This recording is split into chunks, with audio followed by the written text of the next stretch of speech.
I pledge allegiance to the flag of the United States of America and to the republic for which it stands, one nation, under God, indivisible, with liberty and justice for all.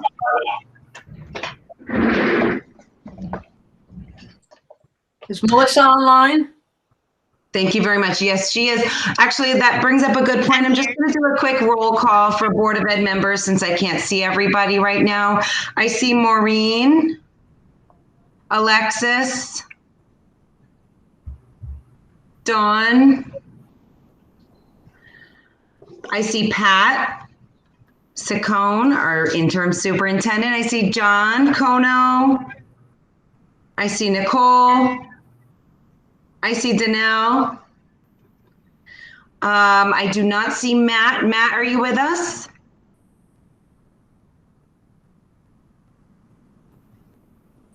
No, I don't see Matt. If somebody sees him, please let me know. Mark, I see you. Great.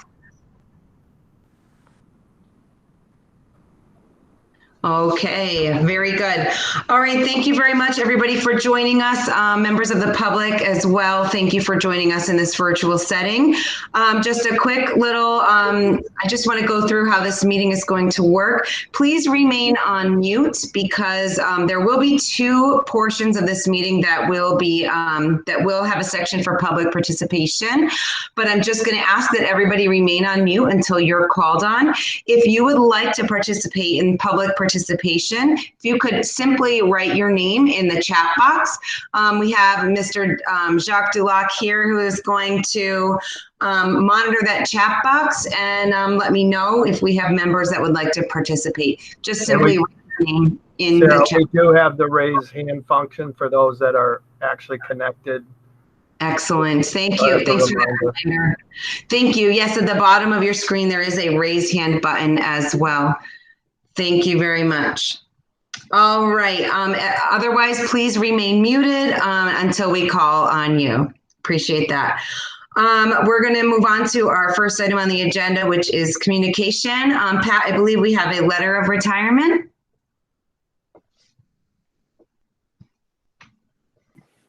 Yes, we do. It's very short and sweet.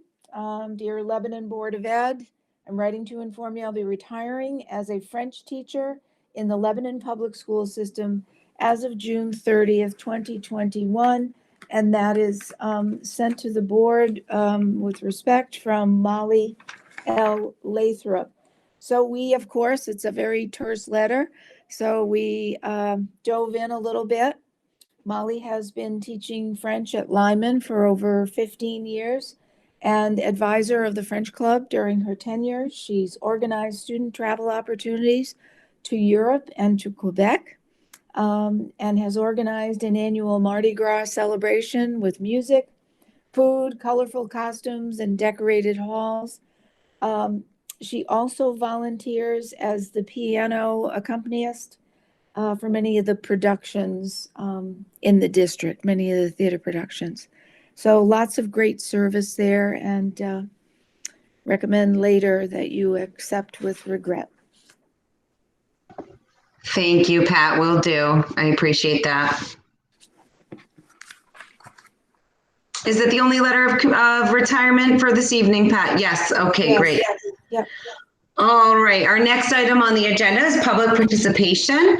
By the way of the bylaws of the board, we will designate 30 minutes, up to 30 minutes. Each individual speaker will have 2 minutes to speak if they would like to do so. So I did see that we have one member in the chat box that would like to speak, and that would be Jeanette Picard. Jeanette, could you unmute yourself, please? All set? Yes, thank you. Hey, I just wanted to thank the board, number one, for all the work that they put into preparing the budget. You saw my J in the budget, the finance committee meeting, and the discussions by the board members really took into account the needs of all our schools. That said, I wanted to really underscore one of the things that was said in the finance meeting by our interim superintendent, that This is a year that all of our schools are in great need. And it is a year when perhaps there will be an understanding in the general public of the needs that we have. Our students have struggled through all the different phases of the pandemic and what that has meant to their educations.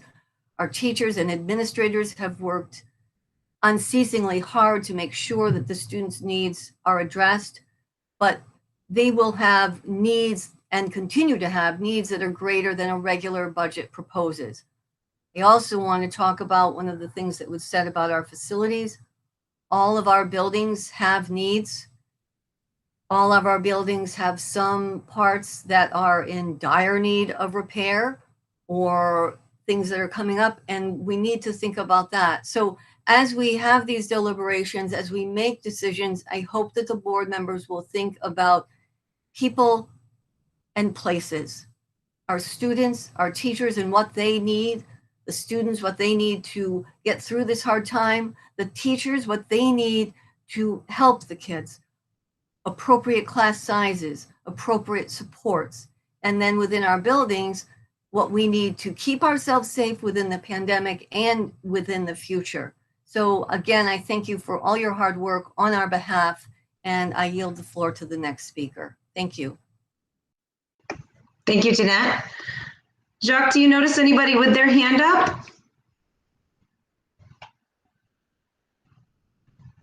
I don't see anyone with their hand up now. Okay, I'll wait another couple of seconds. Is there anybody else who would like to participate tonight? And just a reminder to unmute yourself on the phone, it's *6. That's the only ones that will not be able to do a raise hand.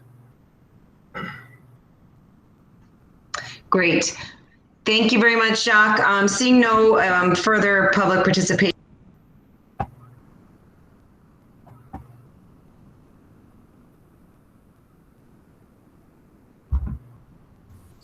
Sarah, you're muted. Oh my goodness, thank you. Seeing none, I'm not sure where I was muted. So seeing no further public participation, we will move on to the next item on the agenda. But I just wanted to remind members of the public, there will be another public participation session during this meeting in the report of the superintendent, where we will receive a budget workshop type of format. So there will be another portion of tonight's meeting in public participation if you choose to ask a question about the budget. All right, thank you very much. Our next item on the agenda is the consent agenda. Is there a motion on the floor? Maureen? I make a motion to accept the consent agenda as presented. Second. Thank you. Motion by Maureen, seconded by Nicole. Is there any discussion? Okay, seeing none. All those in favor of approving the consent agenda, please raise your hand and keep it up until I say your name. Nicole, John, Maureen, Alexis, Dawn, Mark, Danelle, and that passes unanimously. Thank you very much. All right, we'll move on to our next portion of the agenda, which is item number 5, Student Representatives Report. Delvin, are you with us? You can unmute. Yes, I'm here. Hi, Delton. Hello. How are things going with the students? Well, pretty good, I'd say. I think my biggest update is that I will now be attending a monthly meeting with 4 selected 4th graders who are all part of the elementary school's leadership program, in which during their lunch period once a month, they all go down to the principal's office and help answer questions for my report. And I would love to thank Mrs. Keelis Glover for helping me set up this whole thing. And for reference, I will be keeping their names anonymous for their own safety. So what they had to say is I found all 4 of them. They preferred in-person learning as they like to hang out with their friends, and one of them doesn't like computers, so that was his reasoning. However, they also don't mind distance learning for too long, as they get to be home, be comfy, and they can also relax, although there is less stuff to do, in their words. I have not yet set up a contact at the middle school, but Mr. L has recommended the student council president, so I will be reaching out to her, hopefully by next meeting. And for the high school, despite COVID generally restricting activities, we were lucky enough to at least have a few of them. We had Spirit Week last week. We have Pajama Day tomorrow. And we have a couple of snow days thrown in there that were just nice to have. Some of our winter sports are starting up, which I know some students are very grateful for. So I'd like to thank you guys for that. And the recording for our school play will be released next weekend. So I'm looking forward to that as well. I also love that you guys sent out that update to the student body through that email to make them feel more informed. So I appreciate that you guys are listening to my advice. Thank you for that. And I'd also like to add that I think the teachers at all levels have been doing an excellent job of balancing in-person and distance workloads in classroom environments. So my hat's off to them. And finally, if there's any questions you guys have for me, just let me know. Great, thank you, Delton. Are there any questions for Delton?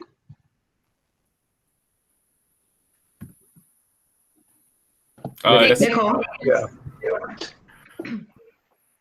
Is it my turn? Yes, go ahead, Nicole. All right. Delton, I just want you to know that you are doing such a fantastic job. We look forward to your reports every month. You do an amazing job in being very thorough. I love how you're reaching out to the other schools to get just a nice broad base knowledge from all three schools. How did your midterms go? Well, specifically, my midterms went very well. I think midterms as a whole also went pretty well.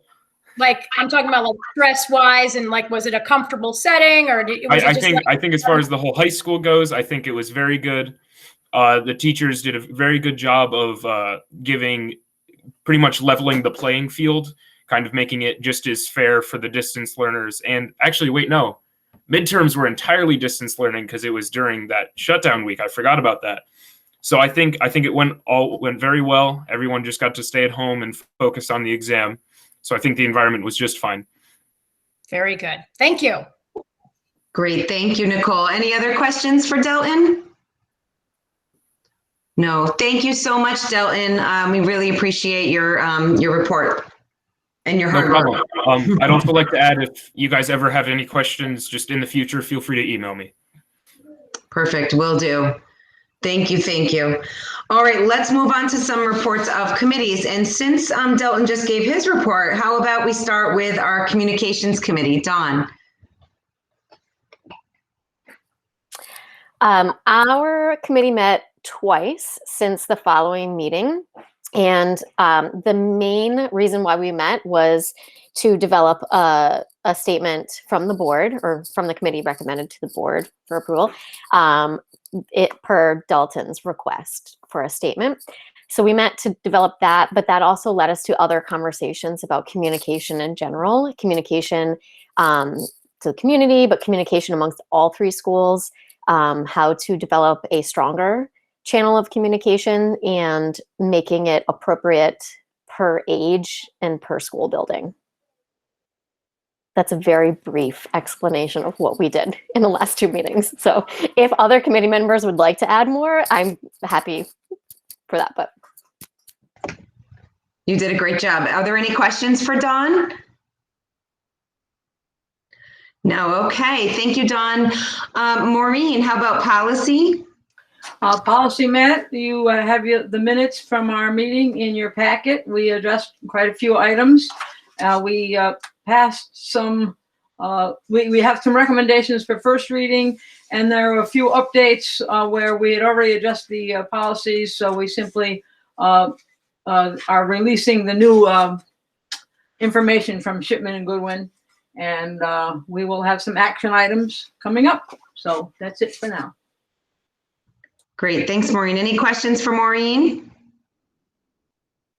Okay, thanks a lot. Danelle, curriculum.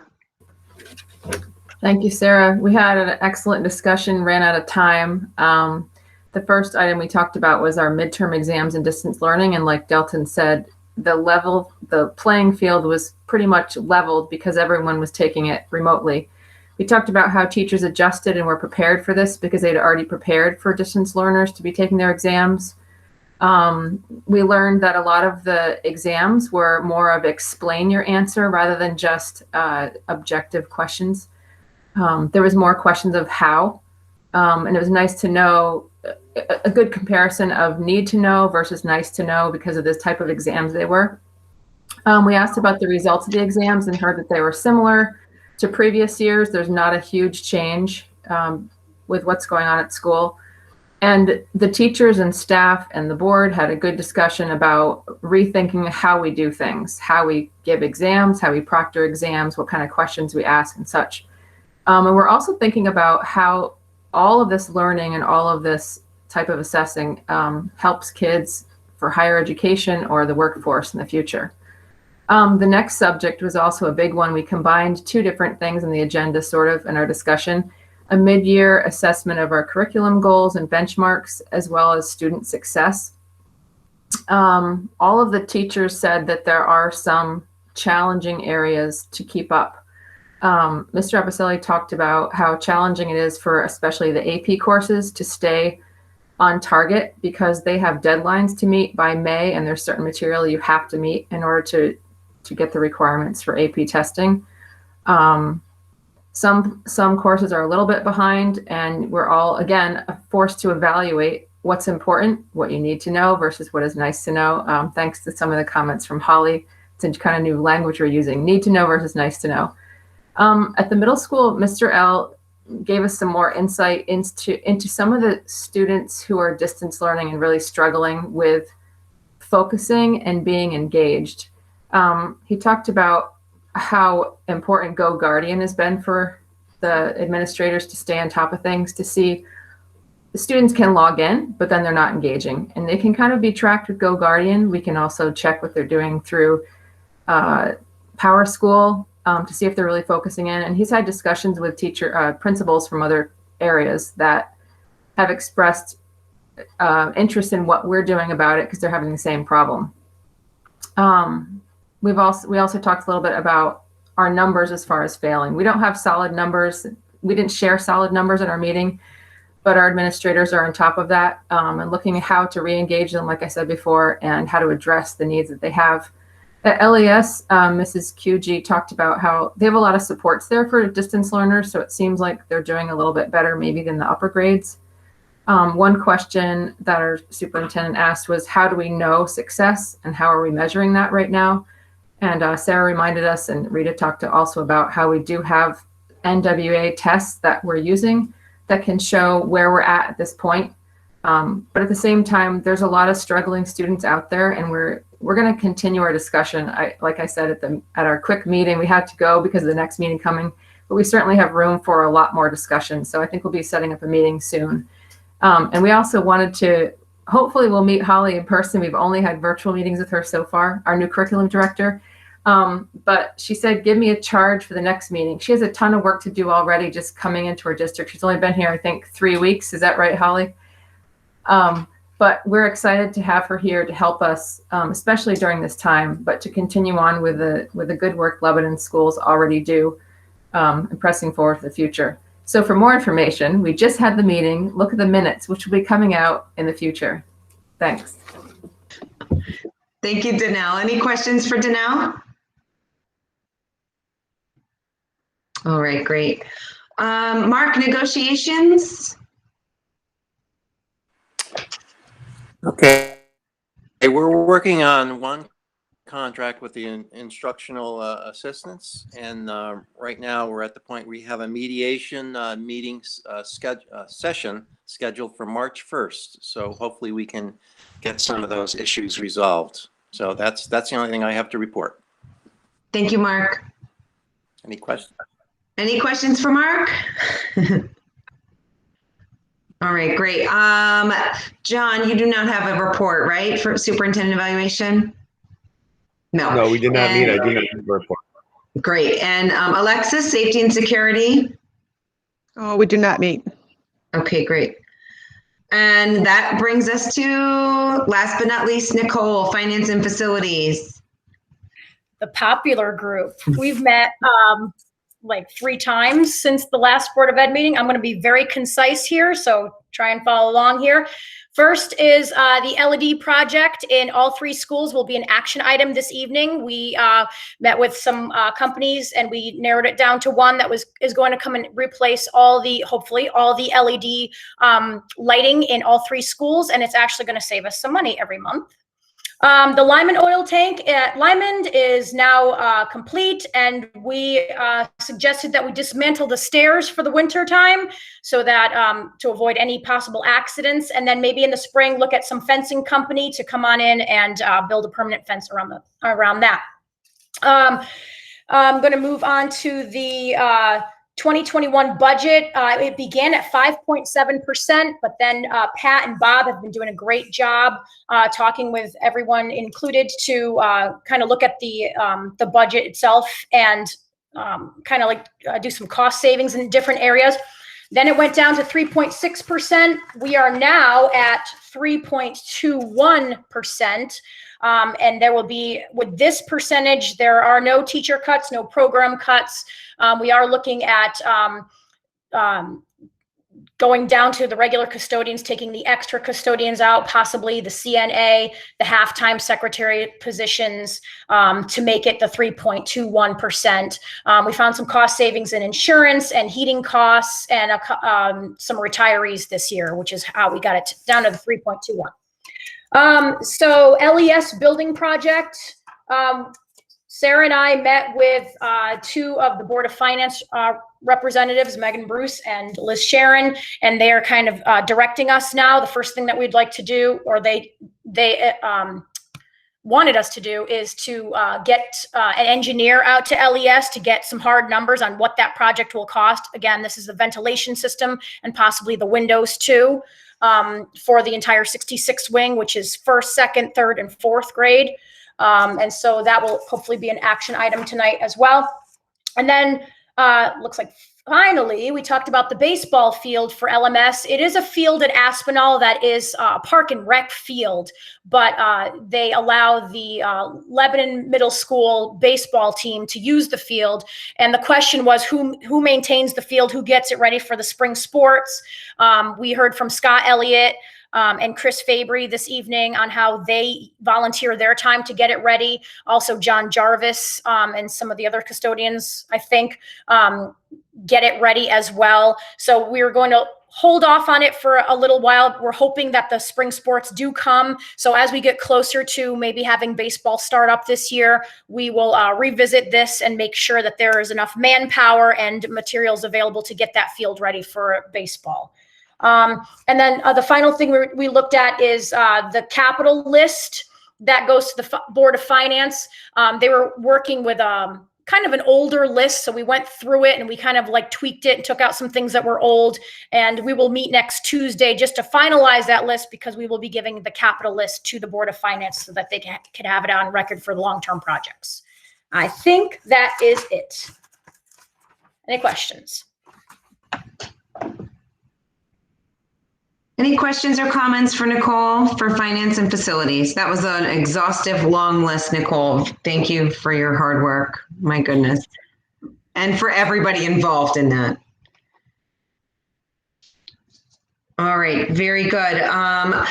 Governance did meet. On a side note, I do want to report that the Superintendent Search Committee met and came up with a planning timeline for the search process. So that's where the Board of Ed is at. With that, we will be looking for a superintendent to begin in July.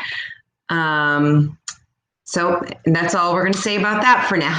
We'll have more to report as time moves along. Okay. Now we'll move on to our next item on the agenda, which is administrators' reports. Are there any additions to the administrator reports that were not included in the board packet? I don't have any from Lyman. Thanks, Jane. Oh, it looks like Rita has her hand up. Go ahead, Rita. I just wanted to publicly thank our PTA who decorated Friday evening after staff and everyone was gone. They came into the building, got special permission, and did decorate our hallways with Valentine hearts and with messages of encouragement to tie in with our social emotional, mission and our focus for this year. So I just wanted to publicly thank our PTA.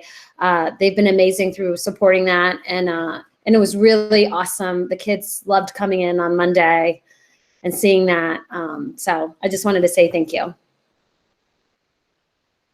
Wow, what a neat and creative way to bring some light into the hallways. Sounds fun. Any other administrators want to add to their reports? No? All right, seeing none, we'll move on to the report of the superintendent. Number one, Danelle, you have something to say? Go ahead, Danelle. Yeah, I love reading the administrators' reports. I like seeing the perspective of them, of what's going on in the school. And I do have a couple of questions, if that's okay. I'll keep it short. Sure. At the middle school, it says there's a newspaper club, and I wondered if they actually publish a newspaper. Yes, and Miss Picard runs it. So if you want any insights, I know she's online. It's awesome to be able to have clubs because there's so few things going on right now. And so I will say I'm thrilled that the new science teacher, along with the social studies teacher, Beard Welch Collins, are starting a greenhouse club that's going to meet on Fridays. And this past week, they were already doing soil samples and testing pH and stuff out in the greenhouse, which is just awesome because thus far, I've been the only one pretty much using it for my own with my own plants. And so it's awesome that when the teachers decide to start clubs, it really is great because the kids are just really wanting to be part of something beyond masks and COVID. Another question for you. Every morning I watch the LMS Live link that's sent to us, and I see an appeal for band and chorus. How are our programs doing? We've lost a lot of students because I think it's hard because they look so forward to performing, and we're not doing that right now. That, along with we've gone through so much turnover that anytime we get a new music teacher, they kind of need to build up connections with kids along with those that pre-existed. And so it's definitely going through different evolutions because of COVID, frankly. You're even performing, you watch them in the gym and they're spread out, all over the place in the gym. It's just an odd look to it just to try to perform as a group. And so it's been one of those areas that definitely changed due to COVID. Okay, one more question. It doesn't have to be answered here. In reading the Lyman report, I noticed you said you're possibly redesigning the senior project during one of the professional developments maybe, and linking it to the portrait of the graduate. So I'm excited to hear about that. You don't have to explain it now because it could take forever. But again, I'm thinking of working with Holly and the curriculum development and the portrait of the graduate. So that's an exciting thing to read about too. Thanks. No problem. The senior project has to be redesigned because the class of 2023, the current sophomores, the state has said that we need to have a 1 credit senior project in place for them. So we've been working on this for 2 or 3 years now, and we're really getting close to where we want to be, and we're moving in a direction. So it'll be really exciting Thursday and Friday, putting the first pieces of it together. Sounds like a great curriculum committee agenda item. Great. All right. Any other questions for the administrators?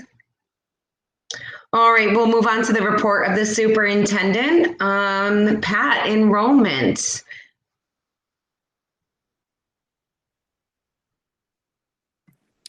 So we're hovering right around where we were last month. We were at 951 students.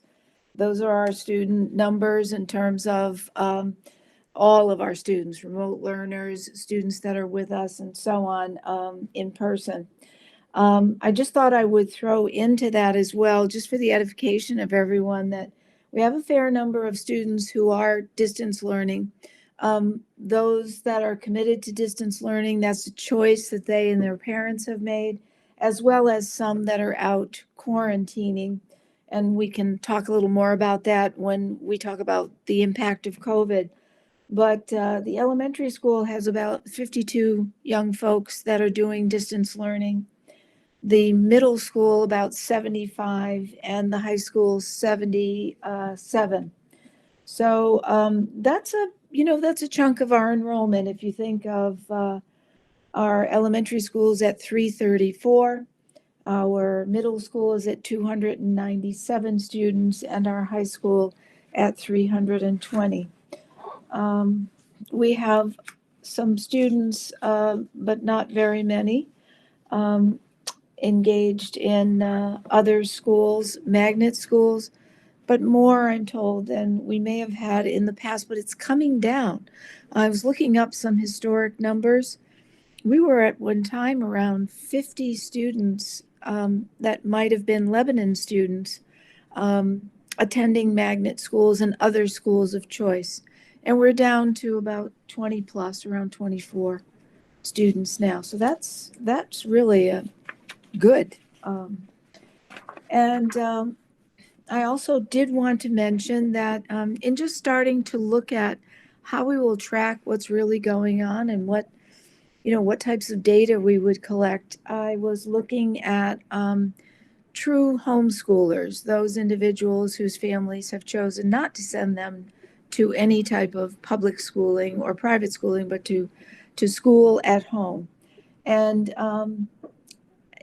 I was trying to make a comparison for all of us in years past, but it's really apples and oranges. It's not really a good way to make that comparison right now, but we'll keep an eye on it. But we're at 36 homeschoolers right now. That's a lot of homeschoolers, as opposed to at times a handful of students whose families make that decision for them. So those are the enrollment numbers at the moment. Any questions? Great, thank you, Pat. Yep.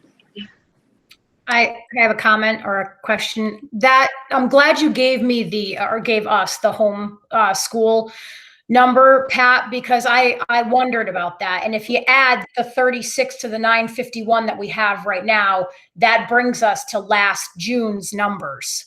So last June we had 995, and now that's around the same number. So I was wondering if families were just moving out of this area, or were they taking their kids out and giving them a different education system? So it sounds like the homeschool added to our current numbers would make the numbers we used to have. It's interesting. Any other questions on enrollment? No? Okay, great. Thank you, Pat. School updates, RE COVID. Yeah. If it's okay with you, Madam Chair, I would like to merge school update with the sports update, because they're both about COVID, and I think it's a thought process. And I'll invite also, if it's with your permission or through you, some of the administrators if they would like to add. In terms of our school update with COVID, as you know, I put something out every Friday regarding numbers, and the numbers are coming down. And that parallels the weekly state level meeting that I attend, which is with the, I'll call her the person I think will be the interim commissioner, State Department officials, as well as the State Department of Public Health. On once a week, and that was this morning. Also, the state epidemiologists and the vaccination process committees, they're all agreeing that our numbers are coming down, but they're not plummeting. And they're coming down while the number of variant cases of the COVID virus are coming up. And so there's concern about that. There's no real closure on whether or not the numbers will continue to go down, whether or not they will plateau, or whether or not they will go back up. So what impacts us most is the consistent, constant call for the only thing we can do with any certainty to have an effect, and that's the mitigation types of things. And I put that in my communications. The administrators are always talking about those communications as well.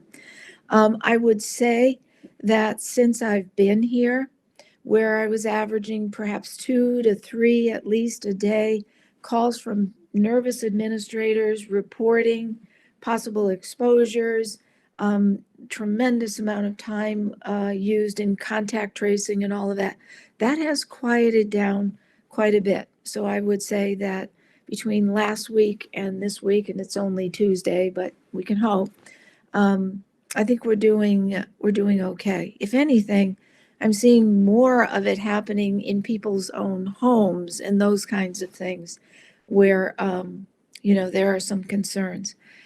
There's a deep concern, and I'm blasted with a lot of bulletins, so talking a lot with our administrators about the potential for more impacts now that we've had the Super Bowl, and people finding ways to celebrate together.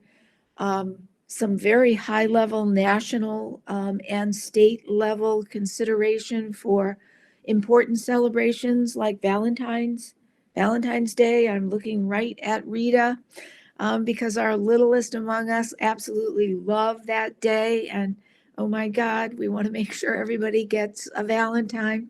And so that even high level folks at our at the Department of Health level, commissioner level, are all talking about excellent suggestions, collecting manila envelopes, collecting Valentines up until Wednesday, putting them in the mailers for the kids, salting them away until Friday. I hope we don't have a snow day on Friday. So they can grab their envelope, take it home, and maybe mom and dad will make them wait until Sunday. And this way we will know that if there are anything akin to droplets, we won't have them inside the mailers. But it's that seriousness that what we're making light of it, and I don't mean to. It's just that it's very important that we continue to project the mitigation factors and anything that we can do to support that. Moving on to the sports piece of it, as you know, 3 cheers for the high school and the middle school who've been desperately wanting to provide some type of physical activity for kids who want to come out for sports. We have launched. It's a very regulated launch. And I want to say that perhaps the biggest element of it is a frightening one, and that is the consent and waiver form that we have to have. That's all been vetted by Shipman and Goodwin.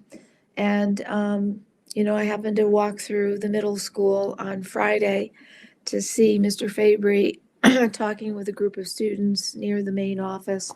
And it was about, making sure that mom and dad look at that waiver forms. We have to have that.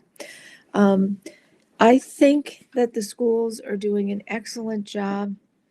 Painful as it is for everyone, there are many, many stipulations to how they're operating in the schools during practices, complete with basketball practice. Everyone gets their own ball, and how those things are sanitized. What happens between boys practice, girls practice, and vice versa for sanitization.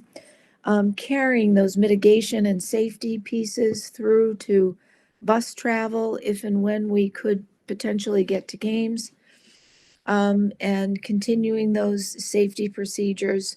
And I'm going to ask our high school principal if he'd like to contribute. I don't know if Mr. Fabry or Mr. Elliott are still on, Jay, but If you'd like to use some of the materials that were put out, it's excellent work, really excellent work.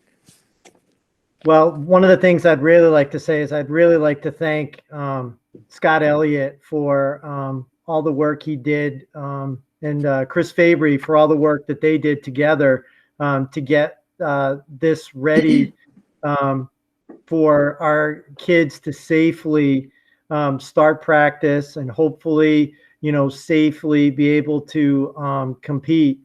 I watched, I saw, at the high school how Scott had actually set up the gym to get a feel for how this would look, in terms of what side of the gym the home team is going to be on and the visitors, and how we're spacing out chairs. And there's just so much work that went into this and so much planning.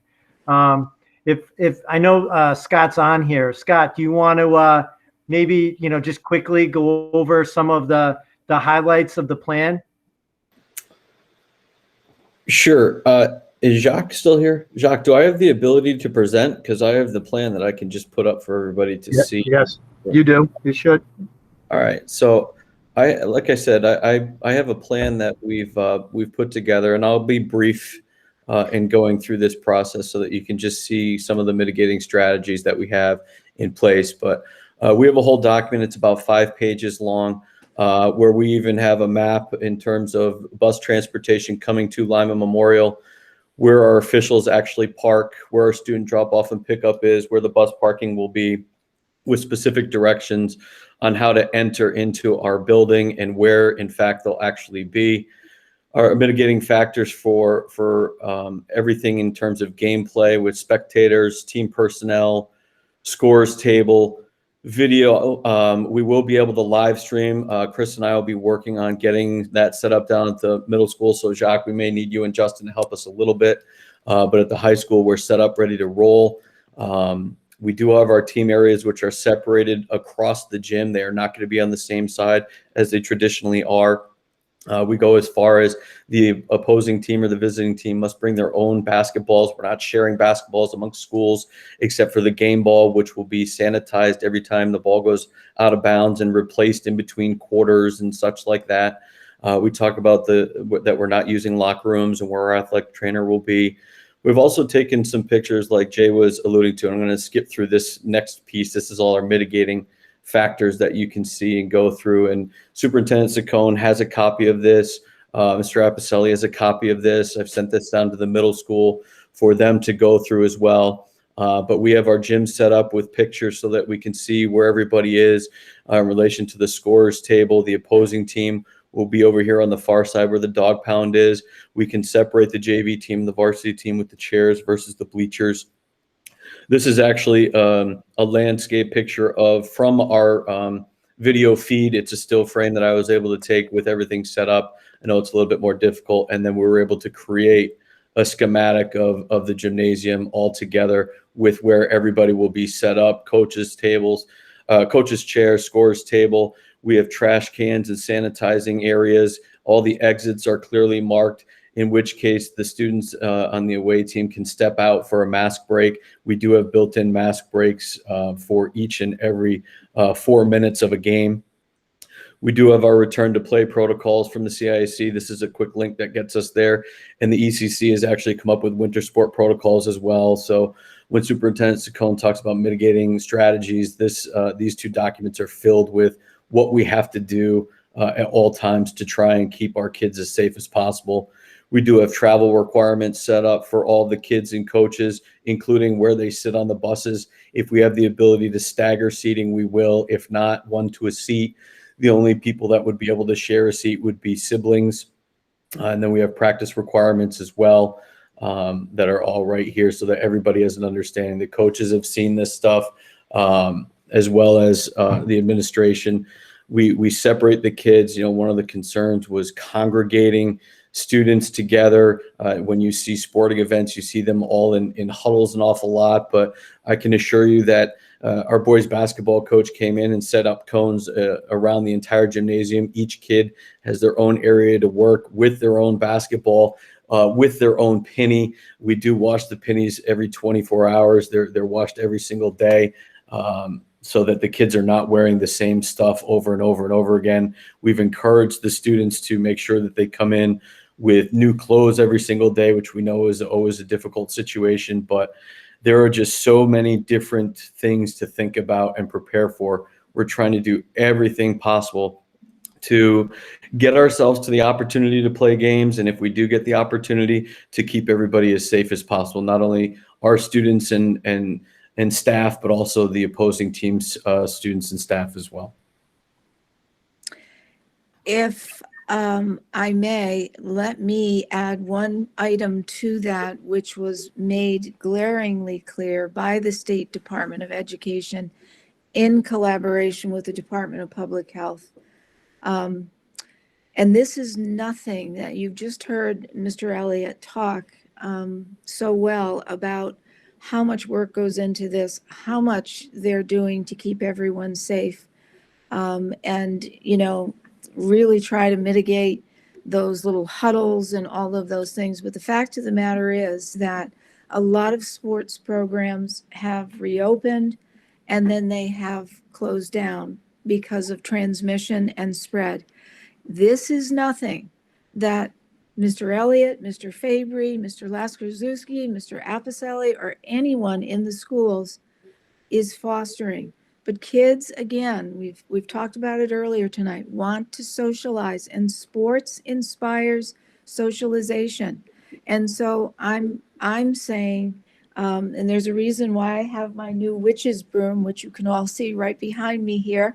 I have to bring the news that a lot is happening in the state because we're not being supported in those serious approaches to the mitigation factors. So asking board members and asking parents and guardians and the public that are on, that as much as we want everyone to enjoy themselves, we want kids to be on the stage and in the theater, but when they run off stage and give each other a high five and a hug and a kiss because they delivered their lines, you know, those are the kinds of things that are creating the spread. So after games, before games, and during games, trying to socialize, be close, hugging each other, you know, that it leads to pizza parties and weekend, you know, gatherings and sleepovers. That's what's causing the shutdown of the sporting events.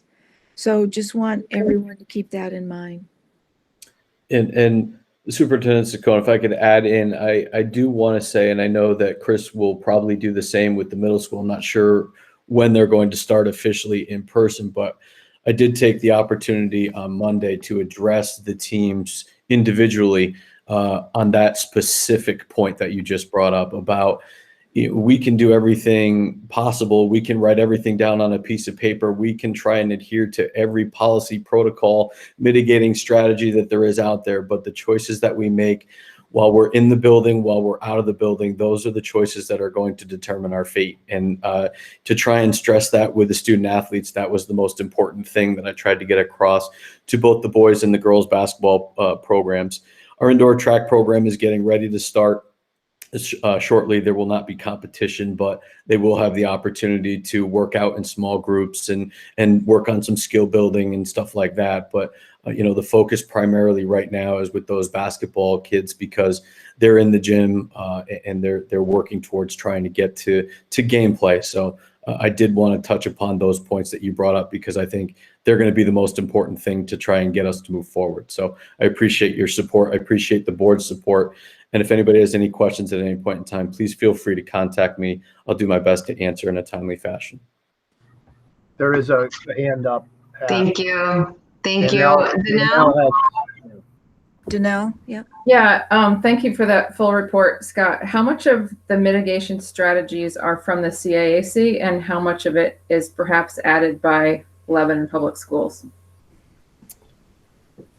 I think everything's collaborative. I think obviously CIAC has a very comprehensive document. It's a 33-page document, I believe, but it does talk about all different sports and their abilities to acquire those mitigating strategies and utilize them. The ECC document, I think, is more in detail in terms of breaking things down and providing a little bit more in terms of the strategies that we're going to use.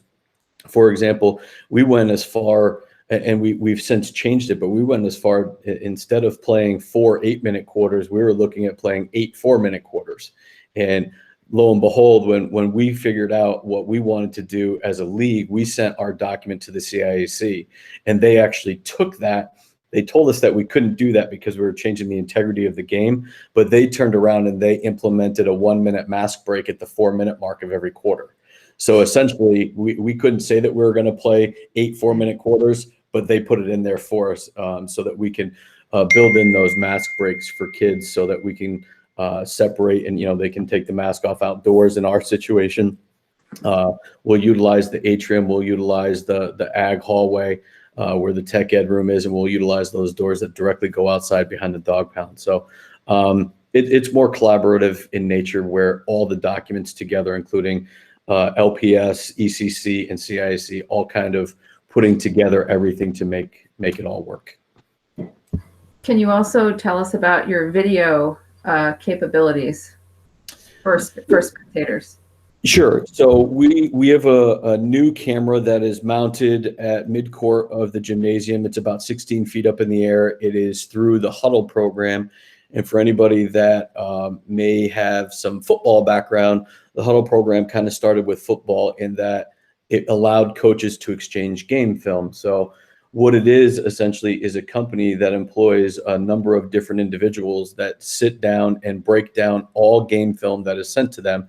And in turn, we get a statistical breakdown that's brought back to all of our coaches, our athletes. Everybody will have the opportunity to see statistical breakdowns, video breakdowns. They'll be able to create video profiles for colleges if they're going through the recruiting process. And at the same point in time, we have the ability to use that program and live stream. So we've created a YouTube account through our G Suite, and as a result, we'll be able to create a link that will come out 15 minutes before each game. So there'll be 15 minutes before a JV game, 15 minutes before a varsity game, and anybody will be able to just click on that link and watch the live stream. And the camera is calibrated to follow the action, follow the ball, and you'll see a scoreboard because the camera is able to see both of the scoreboards. So there'll be a scoreboard down in the lower corner of your picture, so you'll be able to see the time, the score, the number of fouls, etc., and continue to follow along. We do not have the commentating that we would like, but I know that with the TV media program that we have at the high school, I think in the future, we'd like to be able to see if we can incorporate that program into the live streaming of our events, so that we can hopefully provide a little more comprehensive opportunity for people to watch at home. But the one thing that's different about our program, as opposed to what the majority of schools in the ECC and most across the state of Connecticut did, is this doesn't cost the consumer anything. You don't have to pay to get the link on YouTube. Whereas if we had gone the Pixelot route, which was something that I promoted early on, we would have had to buy subscriptions and go that way. But this does have the ability to put a paywall up if we so choose in the future. But right now, everything that we provide is free of charge for everybody. Well, Scott, thank you so much for that super informative report, and also for keeping our athletes safe. That's no greater priority right now. So thank you so much. You're welcome. Any other questions or comments from the board? No? Okay, we'll defer back to Pat. Okay. Can I ask one question? I'm sorry. Go ahead, Nicole. This hand raising thing doesn't work, I guess. Pat, before you move on to the budget workshop, I know that there's a lot of parents and teachers on this call. If you can just, you did such a nice job explaining the snow day situation, how we have snow days at the beginning of the year, and then now they've become remote. Can you speak to that and how that becomes a remote day rather than a snow day? Yeah.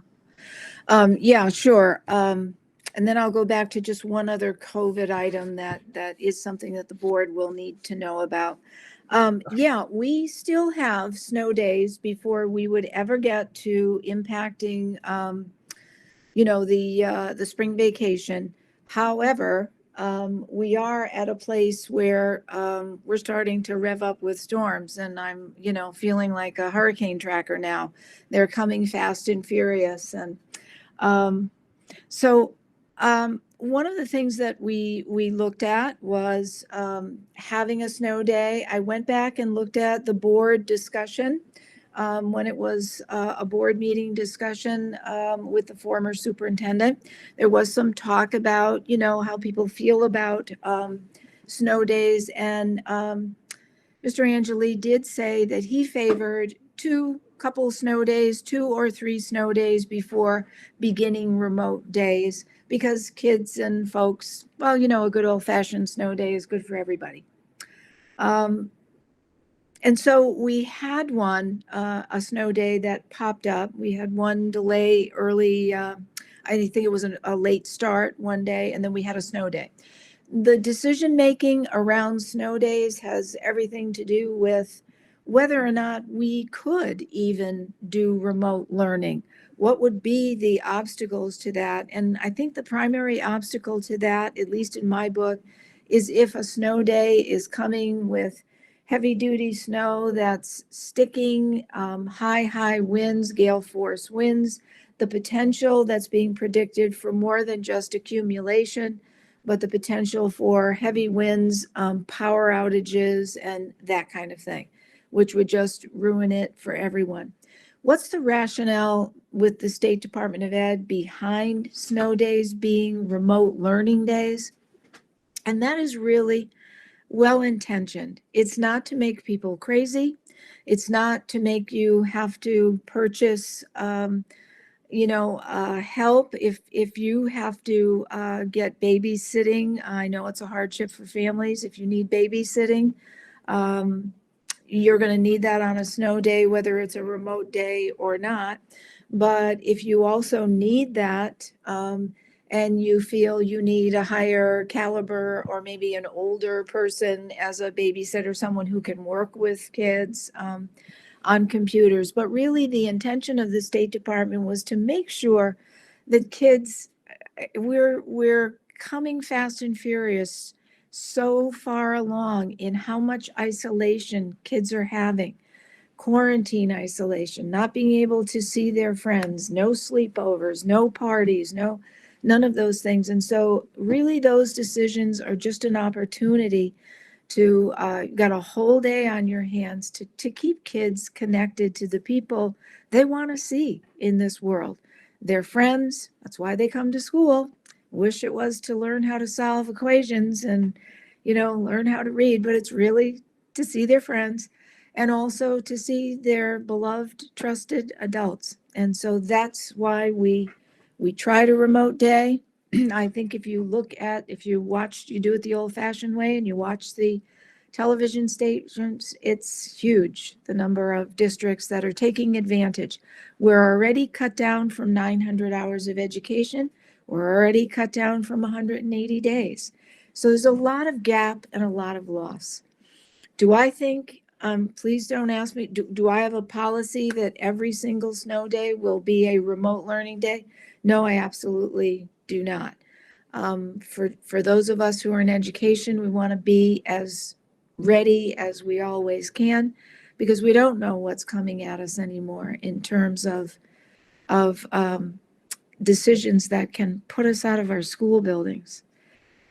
So I hope that's what you're looking for, Nicole. I'm looking at something on Friday.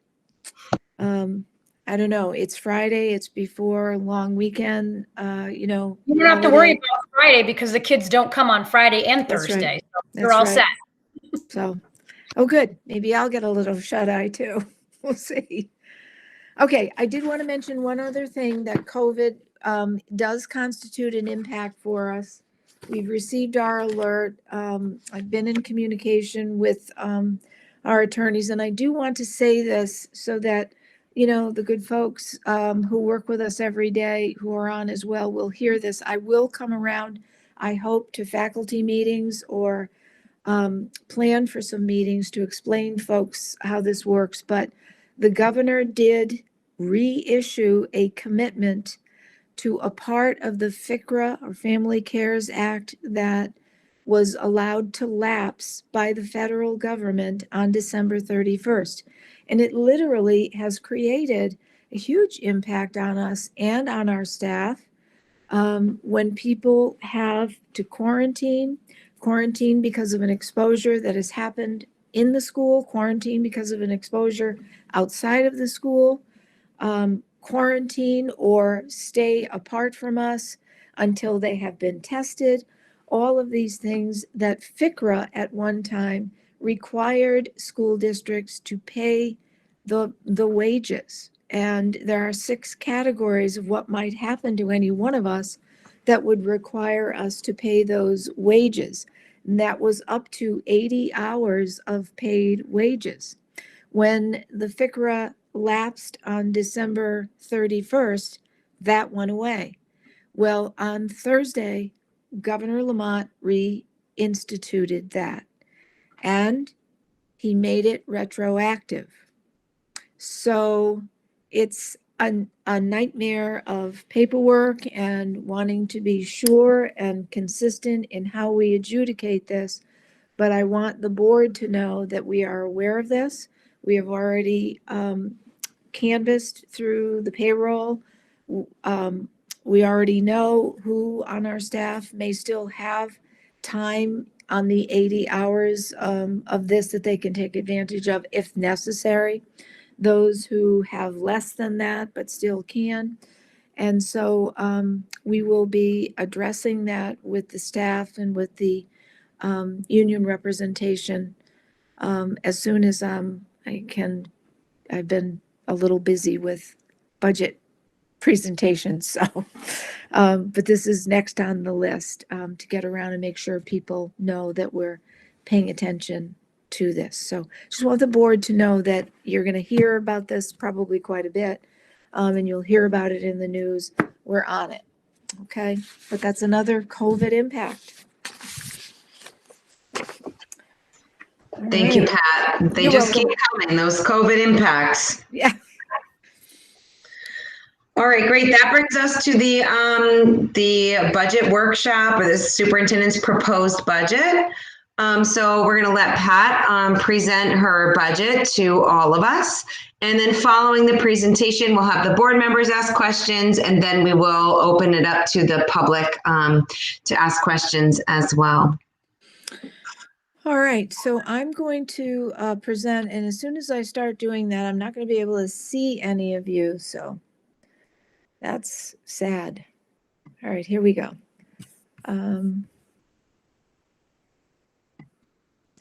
And I'd love to ask for a thumbs up, but I can't see anyone, so voice-wise? I'll just stay unmuted. I'll stay unmuted and let you know if I can see it. Okay, are you able to see the first slide?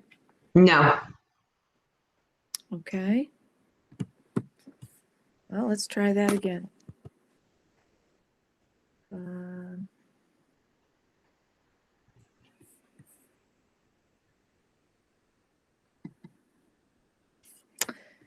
Okay, let's try present now.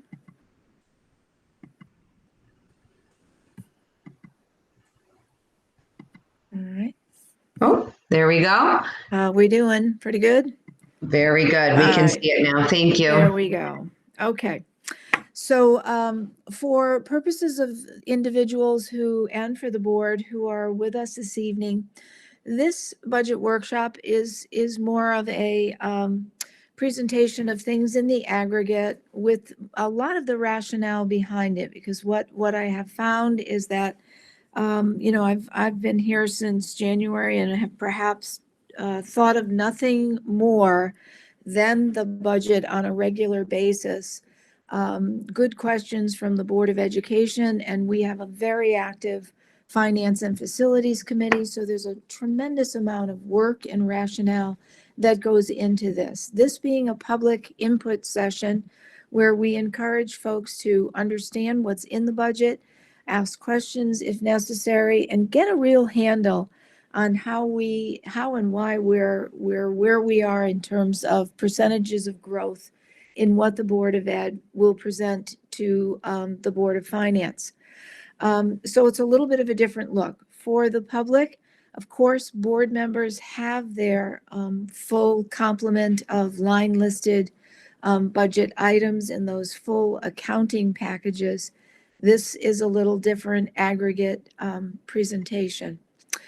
So under this philosophy, which I think is really important, because this is really the way, this is an incredible Board of Education that really scrutinizes every dollar, because a budget is really more than just a series of numbers on a page.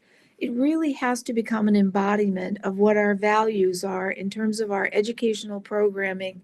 And every single item we want to put in the hands of our best resource for our students, which are our teachers and our staff, but also everything that we put into our children's hands, things for them to use. We don't want to, we want to really make sure that what we're doing is following all of the educational trends. So these are, this is kind of my review of the Lebanon Public Schools strategic plan goals, addressing the learning needs, that is both content and skill development for our students to become responsible citizens, great communicators, critical thinkers, innovative problem solvers, lifelong learners, and engaged collaborators. That collaboration piece has really been hampered, hasn't it, by the fact that we can't work in those work groups and pairs and all of that at times. We want to provide a supportive and caring environment where our highest standards, our rules, our regulations, and our highest standards for success and our expectations can be met. You know, lots of general patent, lots of our highest standards and expectations, and at the same time, having a climate and a school environment where students know and trust the caring and mentorship of adults that are working with them, so that there's all the support, kindness, and caring of Mr. Rogers combined with all the high expectations of General Patton. We want to offer rigorous academic programming that prepares students for college and career. And I think just to hear, it was such a pleasure to hear the curriculum committee and to hear others talking about the impact on workforce development and the futures of our students, that Lebanon really gets that career puts the capital C in college here in Lebanon. Part of our strategic plan, we want to be always recruiting, supporting, and evaluating so that we can retain the best educators for our children. We want to utilize the best efficient systems for maintaining our educational system. We want our technology up to speed. We want our softwares contemporary and trending in the right direction. We want to maintain a viable pre-K through 12 program in our educational system, and that means looking at it and studying it. We want to secure appropriate funding for these purposes and always provide student activities and athletic opportunities as well. So every district has a lot of driving forces for change, and many of them are internal. Here, we have those pillars of the successful graduate in the strategic plan, and those impact our thought process. You heard our new director of curriculum talk right away about being mindful of 21st century learning expectations for career and college readiness.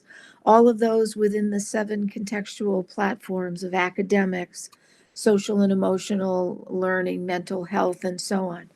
And we certainly want to pay attention internally to preparing our students to enter the workforce sooner than later, after college, and so on. And we definitely want them to go to college with planning in mind. There are also driving forces for change in how we program for education that are external, and they are tremendous impacts. Certainly, COVID-19 all the mitigation strategies, yes, all the things that we're doing, but also the amount of remote learning we've had to do and our concerns about whether or not we are going to find gaps, and we want to go looking for those gaps in their learning. Economy and the scale of it in terms of what the town and the traffic and the state will bear in terms of how well we can do this, what we can replenish, what we need to buy, and so on.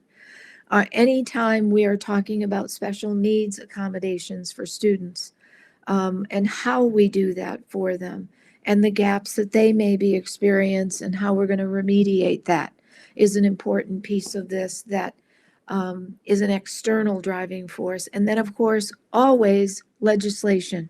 How does legislation impact us? And legislation impacts us greatly in terms of our decisions. So the board develops budget goals. And the budget goals here in Lebanon are very, very clear to provide and promote high academic achievement and preparation for successful career and life transitions, to provide and promote content, knowledge, and skills necessary for our children to develop and enjoy healthy, productive, fulfilling lives. Provide and promote safe and engaging learning environment that keeps pace with educational reform, that integrates curriculum and technology mandates. To provide and promote collaborative communication with all of our stakeholders.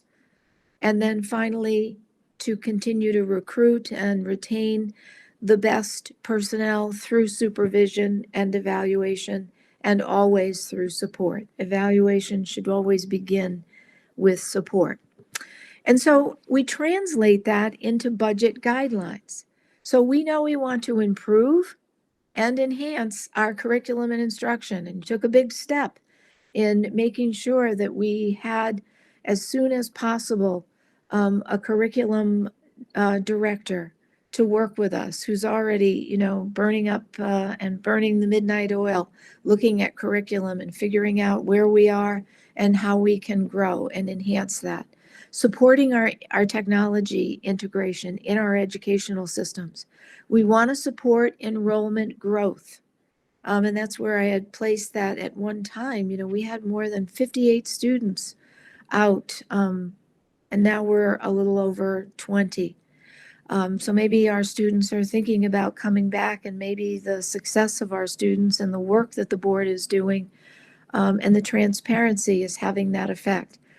We have to, of course, maintain our contractual obligations when we think about our budget, support students, support services for students under the Every Student Succeeds Act.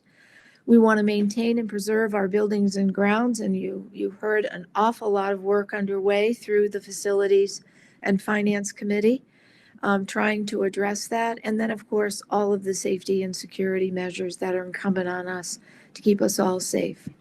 So our budget development guidelines almost work from the ground up. It's kind of like tipping the pyramid upside down, that it works through teacher requests, administrator requests, the superintendent's recommendations, the Board of Ed's workshop, and these input sessions, and the many, many times they look at the budget and talk about it and scrutinize it and peel it back. And then to final Board of Ed approval, we will go to the Board of Finance. There will be more public sessions, I'm sure.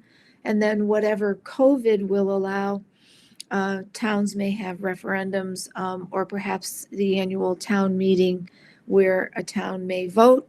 Right now, we are under orders, towns are under orders not to have town meetings. And so it's generally the Board of Selectmen and Board of Finance that do the approvals.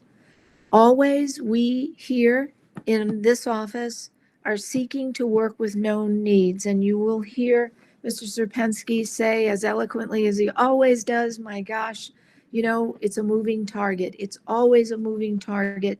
Wherever we can work with known needs, that's what we're seeking to do, because what we're working with that will impact the known needs often is very fluid. So these become our budget guidelines. So here's a look at our budget as we showed this to you back in January. We had started at a much higher mark and brought the budget. These are the budget line item categories, and we'll talk about this a little bit more, to 20,556,758. All right, so you see each of the line items in aggregate. This was the total budget. This was after a great deal of mining, reduction. We were at 4.6% over last year's budget. And we brought it down to this number, which left us at 3.6%.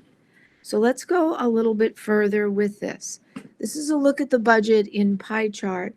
And it's absolutely no mystery when you look at it this way, that if you see the certified salaries, all of the non-certified salaries and benefits together, you're looking at quite a percentage of our budget.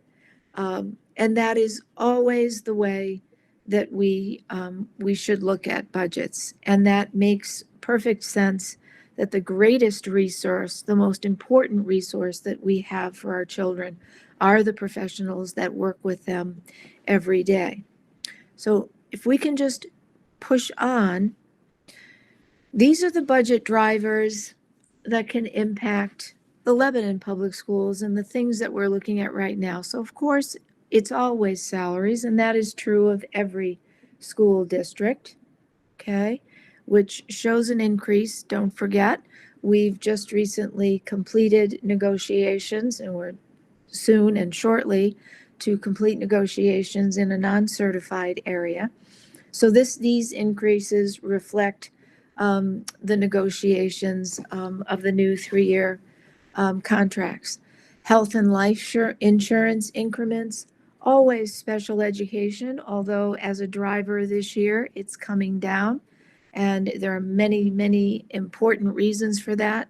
Chief among them, I think, as I look at everything, all of the work that's being done by our special education teachers, by our director of special ed, tremendous efforts to bring children who are outplaced back into the district, efforts to do less independent evaluations, very costly items, but to work here to conduct evaluations, do evaluative testing and analysis right here in-house.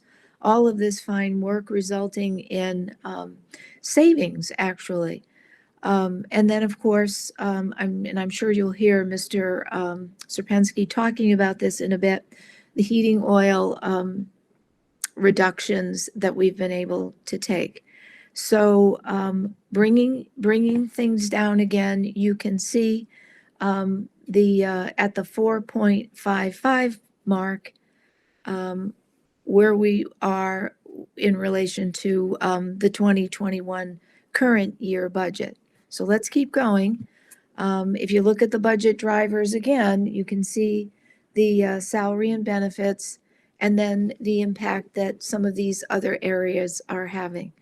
All right. So the special education budget is here to look at. I'm just going to skip over that right now. If people have questions about that, we can come back to that. And this is the special education in pie chart. But let's just go a little bit further, because I want you to look at the history of what's been going on here in Lebanon in terms of the increases. So here's a look at, a 10-year look, if you will, from the budgets. And you can see that year over year, the budget increases were somewhere around 1.5, a little over 1.5 to maybe just over 2.5 in some years. But if you start to look at the last 5 years, and I want to show you this a little more closely, you can see that they're starting to come down. 2016-17, a 2.12. Then the year after, a flat, 0 increase. Little over 0.5% increase in the next year. A bump up to 2%.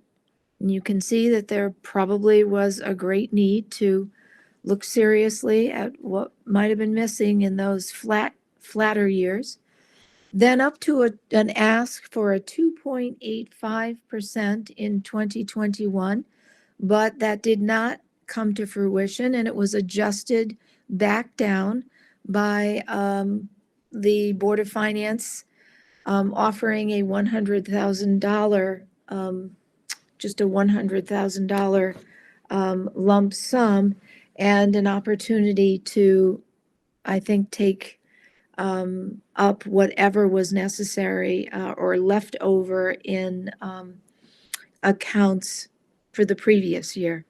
So that 2.85% request actually became again a 0.5%.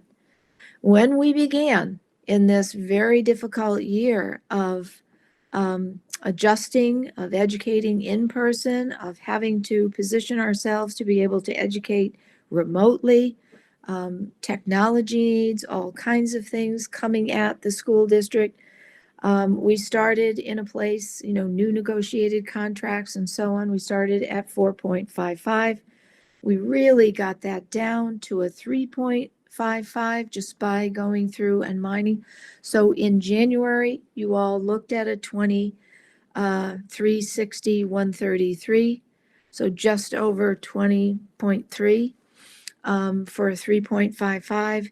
And we're looking at an adjustment right now that we think can get it down to 3.2. So just a little over 20.2. So let's look at that worksheet. All right. Right now, we presented a couple months ago, 4.55% increase. We reduced almost $200,000. Took out some things. If you look down in the gray area, you can see some of the things that we did to bring it down. Eliminating a CNA for COVID reporting. Looking at a more creative way of handling the custodial temporary custodians that were brought in due to the COVID sanitization. We've learned a lot. Science and research has shown us a lot about that.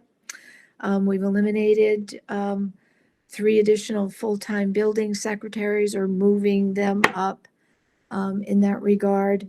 And then other non-salary line item reductions, things and materials and resources that our administrators have also contributed to.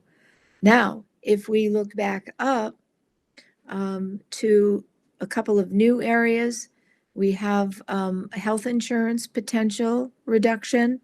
We have heard of a new retirement, and we most likely we obviously will be filling that position, but not filling it at the level of a retiree who's been with us for many years. And then a reduction in the heating oil price. So bringing it down a little bit more, we're landing at 3.21%. So I think at that point, I'm going to just go back. I think I could leave it there, but let me just go back to that page right there for where we are. And I think I can't see any of you, but I think I'm going to stop there and ask Mr. Serpensky, Bob, I know you're going to dig into a few other things in more detail, but in your coming up reports, but is there anything you'd like to add here?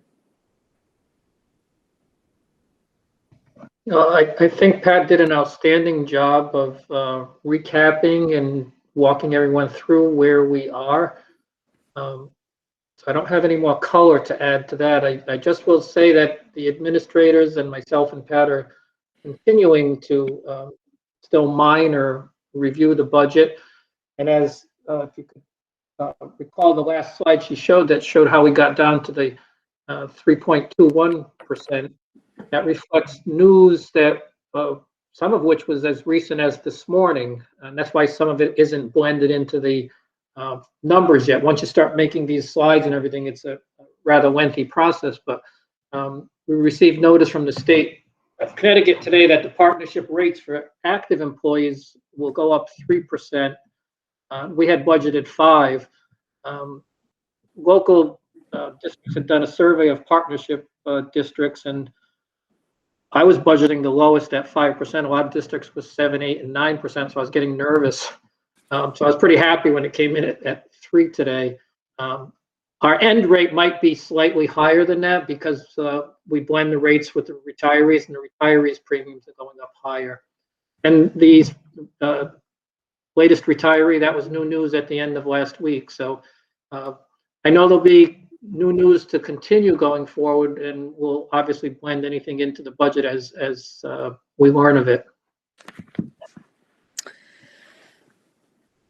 I'm not sure, Sarah, how you want to handle the questions. It's hard. I can't really see anyone, but I do want to just mention one thing, and that is if and when we bring this PowerPoint down, I just would like people to be thinking again about the way that we're going to approach, and that of course is the board's choice, the Board of Finance, with education, with information, with bottom line numbers, but certainly we're going with, in my mind, 2 asks, right?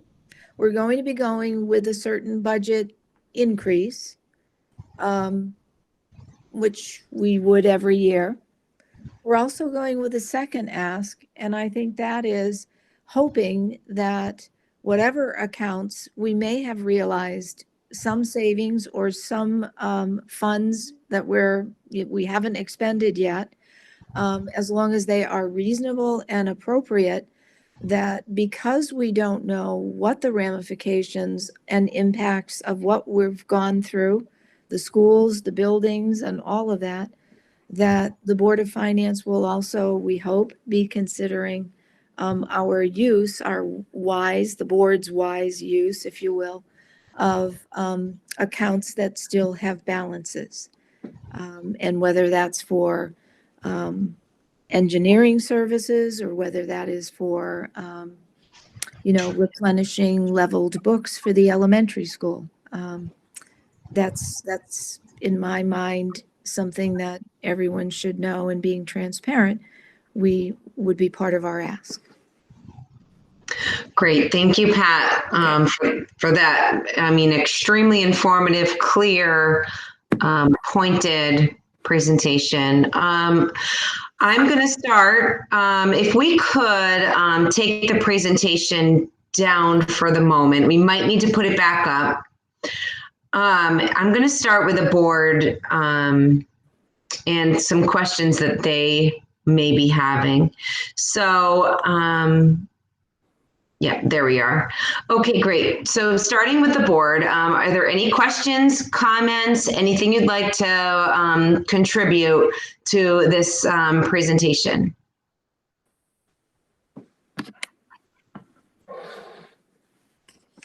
All right, you know what I'm going to do, since I don't see everybody, I'm just going to go through the board members, if that's okay. Okay, let's start.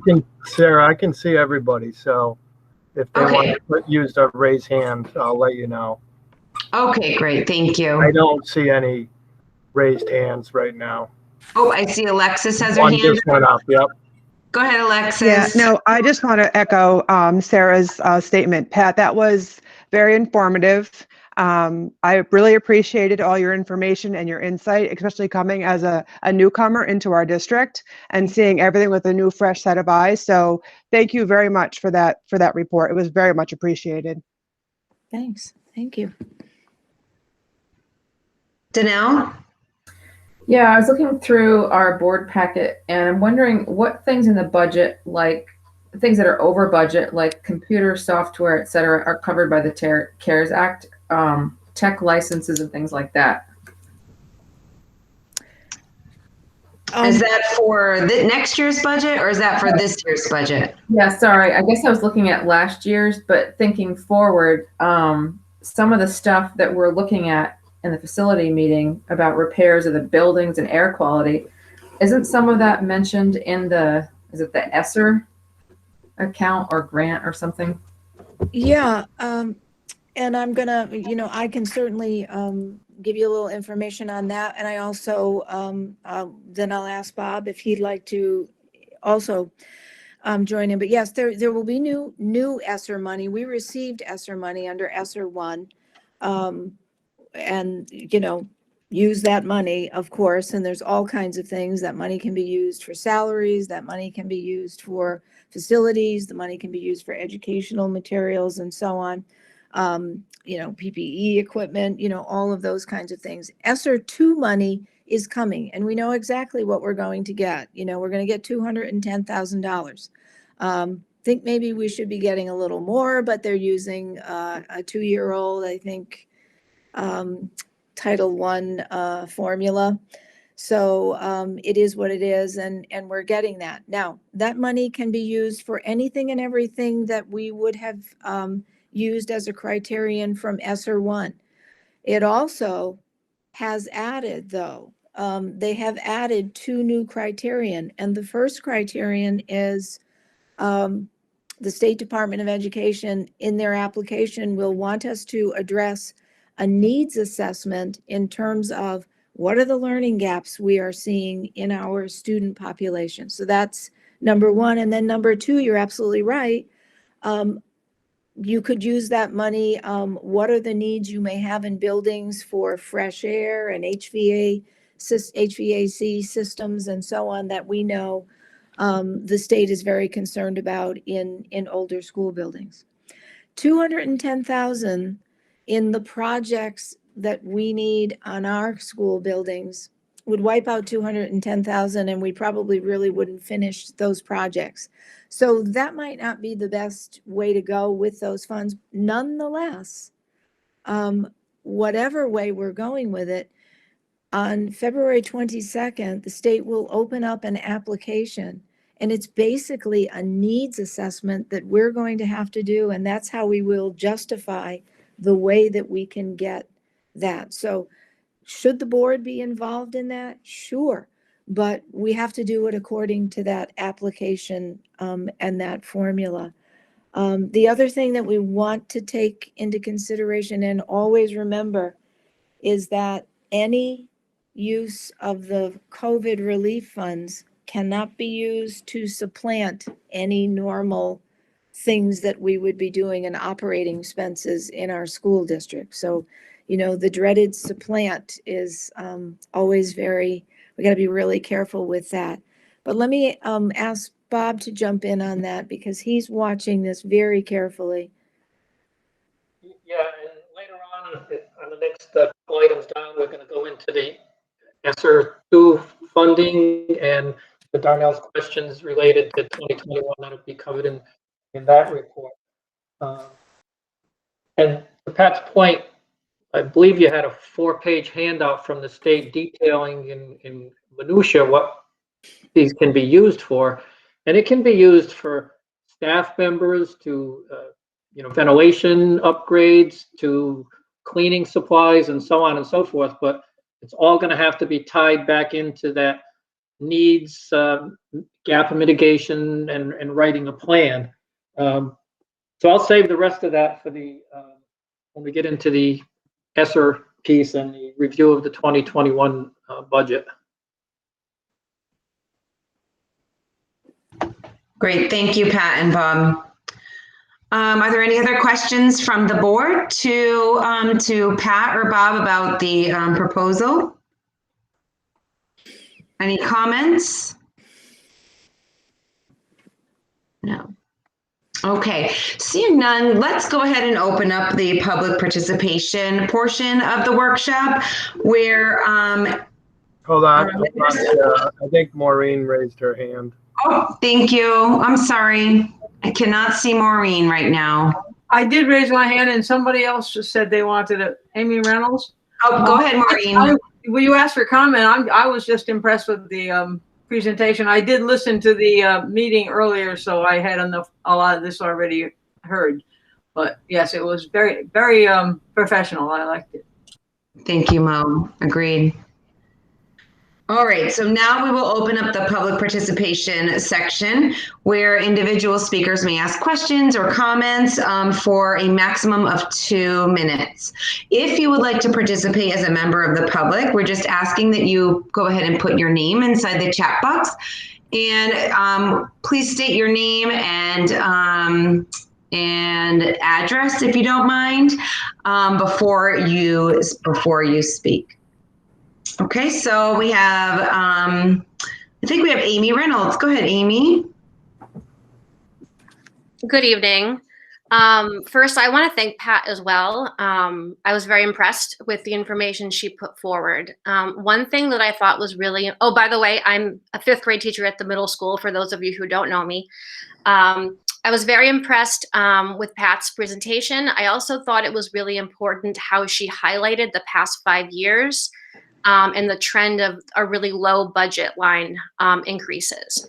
At the middle school, we still are feeling every day those 5 years and the things that were cut in those years. As a 5th grade teacher, I can say that we really feel those cuts still.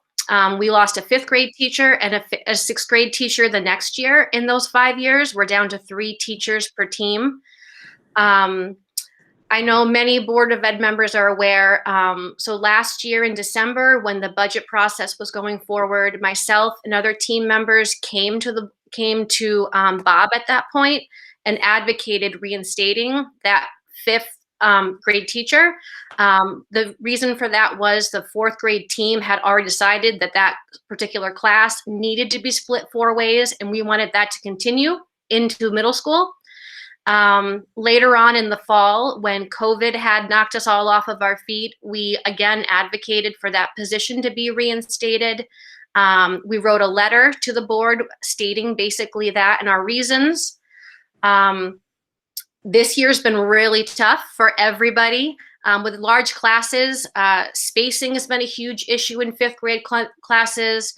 The split between distance learning has been tough. Unlike the elementary school, we don't have distance learning teachers. At the middle school, it's a wild, wild west. It's everybody for their own. Every teacher is a distance learning teacher and an IT specialist and the classroom teacher.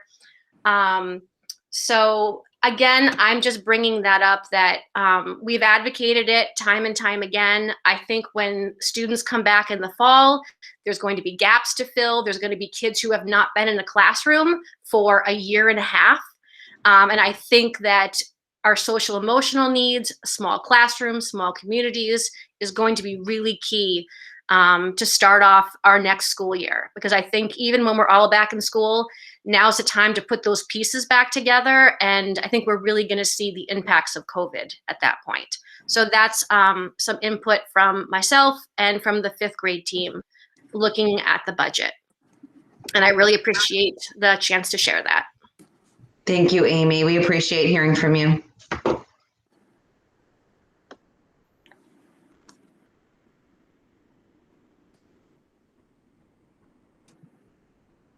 Are there any other members of the public who would like to participate?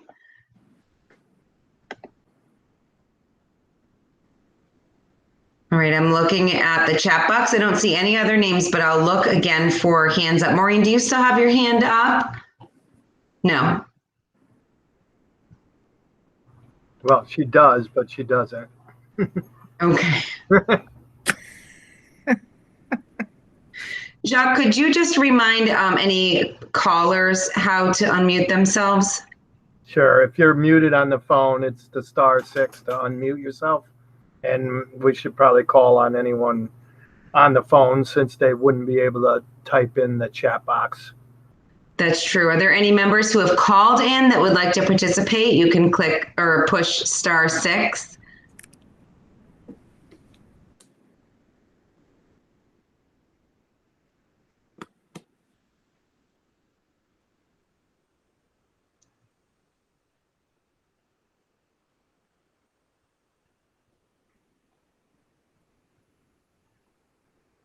Is that enough wait time? Oh, Dawn, go ahead. Thank you. I want to say that I appreciate the comments by Amy and the reminder of what has happened over the years and the impact on the teachers specifically in the middle school and the students there. I do want to offer one edit to that. It's that the elementary school doesn't necessarily have any particular distance learning teachers, they all have been both distance and in person. There is not, as far as I understand, there is not one class in any of the grades that are fully distance teachers. So we also need to recognize the fact that teachers at every school building are doing both in person and distance learning, whether it's when students are in person or when we are all remote. So.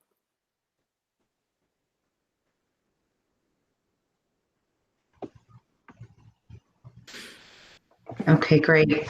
Thank you for that. Thank you. So that should conclude our public participation section of the budget workshop and the superintendent's report. Great. Thank you for that again, Pat. We'll move on to the finance report for the 2020-2021 budget. Do you want me to start with that, Pat? Yeah, absolutely. Okay, in your packet, you have your normal, I'll call it your 2-page budget status report, and then you have a supplemental narrative that was sent out either on Friday or Monday. And I'd rather focus on that because that's really the meat and potatoes of where we are. And this was the first attempt at putting a number on where we might end the year. And it is a positive number, but it's a wide range. I think we're going to end up anywhere from $50,000 to $300,000 on the plus side. And there's a lot of reasons for that. 2 pages long, and I only have 13 bullet points on highlighting the major areas that have been impacted for a lot of reasons. And there's some pretty big numbers up in the positive way and on the negative way. So I'm going to touch on some of the higher ones. The Corona Relief Fund grant, which came from the state, it was in between the 2 ESSER grants. That covered a 2-year fiscal operating period it affected 2 fiscal years from March through December of this year. Our award was $145,419, and we were able to use that completely in the current fiscal year, the 2021 year. So that was very helpful. Even though we spent money in last year's operating budget, we didn't need to tap into those funds. And that helped us out this year a lot. I have processed the reimbursement. It was a rather arduous exercise to do that. The state turned it around pretty quick, and after I did that, we got our money within 2 days probably. It's already been deposited, and it's been credited back to the appropriate accounts within our financial system. So that's all been taken care of. And just to recap briefly, $125,000 was spent on non-salary items. The PPE, the safety, included things like the tents, the sanitizers, the floor markings, desk shields, a whole gamut of things. The good thing about spending those things, a lot of those are what I would call one-time expenses as COVID might continue. We're not going to buy 6 more tents again. We're not going to go outfit the central office and the main desks with desk shields. Those are here. The assumption is we'll be spending more money in the future on PPE and safety, but it's going to be replenishing disposables like masks and gloves. And as we went through this year, on occasions, we did receive surplus masks from the state. We might get an email that says, hey, send someone next week to pick up 1,000 masks. So those things are unexpected, and they do help. So with that said, I want to go through some of the bullet points that are affecting this year and will continue to affect this year. And I would just ask you to be mindful that there is still an awful lot of moving parts to this budget. It's very fluid. We still have a lot of unknowns that could make this swing in different directions. But with all that said, I still think we will end up in the black. If you recall, this last year, we offered an early retirement incentive. And one of the reasons you do that is to achieve some budget savings. And there's always some risk in that because you never know who's going to participate and you never know where that's going to go. And the 3 accounts that get affected when you do that are salaries, insurance, and the retirement account. So we didn't have known numbers on where to budget in those three accounts. So we came up with an expected savings for each retiree that would choose to be in the program. And we came up with a potential savings of $107,615. So that's what we built into the budget. And we put that in the budget as a negative amount in the certified salary line item, even though we knew there'd be some expenses that would affect the insurance and the retirement account. But that was a net amount. We estimated a savings in a certain salary number, and then we subtracted out the $60,000 that would either be paid out through insurance payments for premiums or as a contribution to the 403B. So when you go through your numbers, you'll see that insurance is expected to be over budget, and so is the retirement account. Those are two main contributing factors for that. But the offset is a greater savings on the salary line item. And I'm happy to say we actually did better in the program. That first bullet point indicates that we did $38,843 better. So between hiring the qualified candidates at certain salary levels with their insurance selections compared to what the previous employees had, we did better than expected. So that's a positive to the budget. Then the next item down was pretty big too. We had far fewer enrollees in magnet schools. So we ended up picking up about 43,000 plus in that account as well. And unfortunately for the district, it wasn't planned, but we went 6 months without a curriculum director. So we picked up another big number there in terms of salary savings. We did have an unexpected expense because of COVID. We hired an additional fourth grade elementary teacher, and that's a negative impact to the budget of about $40,000. We also did hire non-certified staff. We tried to hire 3 CNAs. We ended up hiring 2, 1 left, and we didn't replace that, and we have 1 that's working full-time. The building office secretaries went from part-time to full-time during the year. We had an IT tech that increased their hours by 11 hours per week. The middle school also had a 0.4 FTE savings built into the budget, and that never happened. So we had to absorb that $30,000. The Title I grant also ended up being higher by $47,000. So there was a ton of stuff with big numbers that really affected our budget. Right now, based on the enrollments and programs that students are in special ed and the transportation situations, we're expected to end up the year at $245,000 to the good in that area.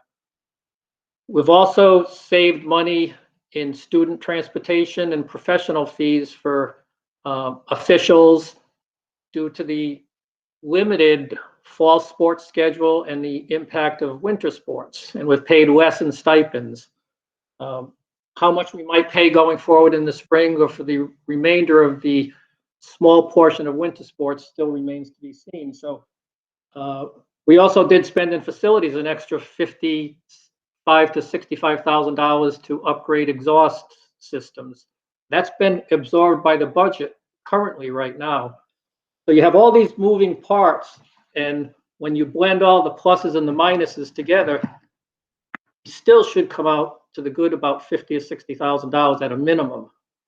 Now, if you remember going back to Pat's presentation and what happened last year, we were given a $100,000 increase by the Board of Finance, and they qualified that by saying if you run into difficulties, especially in the special ed area that was highlighted, we could tap into the non-lapsing fund from the residual monies that were left over from last year's. And we should be returning to the town after the audit is done somewhere around $290,000.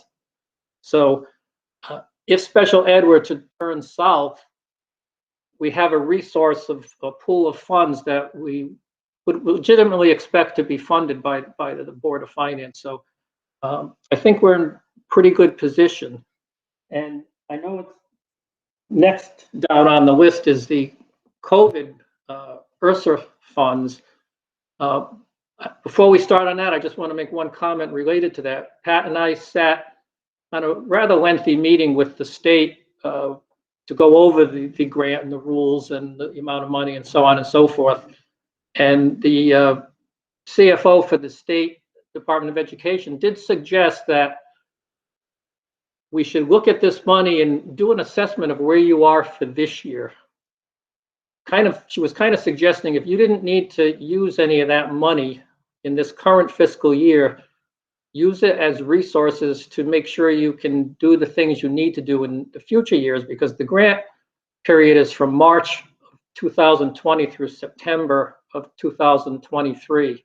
So to Danelle's point, yes, we have a deficit in some of the technology line item or in the facilities line item, and you could legitimately pay for that with this ESSR funds.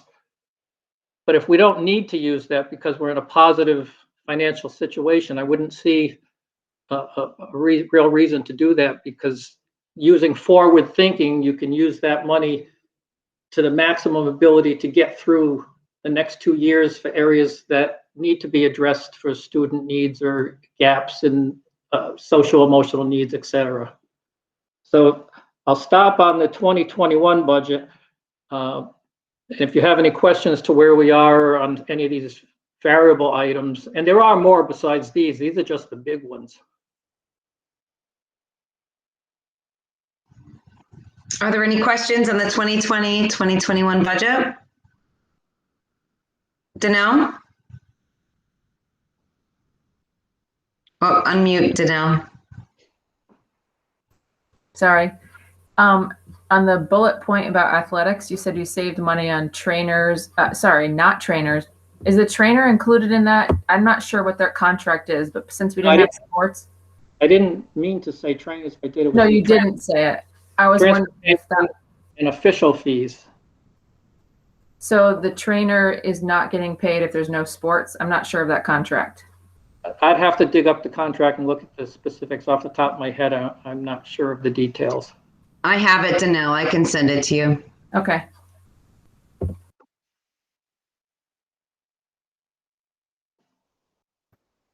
Sarah, Dawn has her hand up. Oh, sorry. Thanks, Dawn. Go ahead. That's okay. No worries. If this is going to be answered in the the 2021-22 budget, then just tell me to hold on. But you mentioned how kind of unexpectedly, in my words, not yours, the fourth grade needed to add a team member this year. Recognizing that the current numbers, there's only 2 students less in the third grade than the fourth grade currently. Are we anticipating keeping 4 teachers in the fourth grade for next year? I can answer. Currently, that position is not in the budget. And that was based on meetings with the superintendent and the administrators of that building.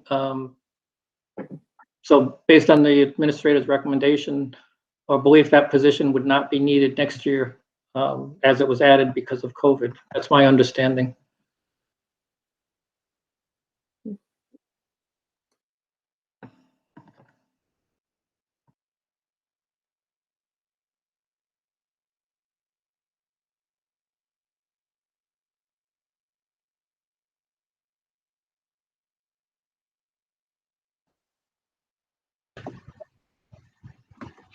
Okay, should we move on to COVID-19 relief funds?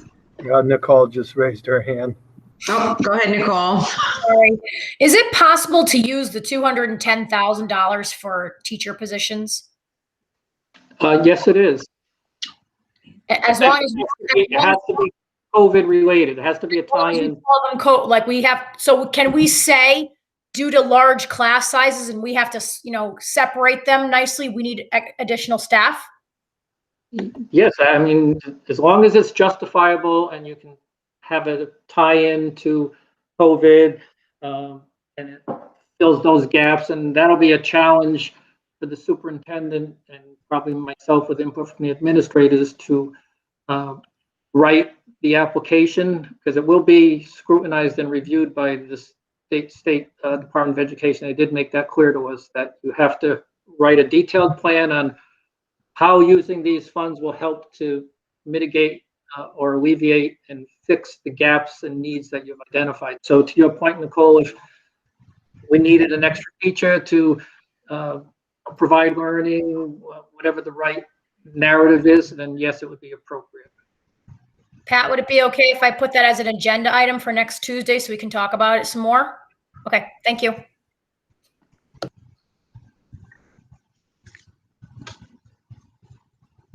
All right, any other questions on the 2021 or 2020-2021 budget? All right, we'll move on to the, do we have any more to say on the COVID-19 relief funds? I would on the, not the grant we already received and spent, but on the upcoming 210,000 that Pat mentioned.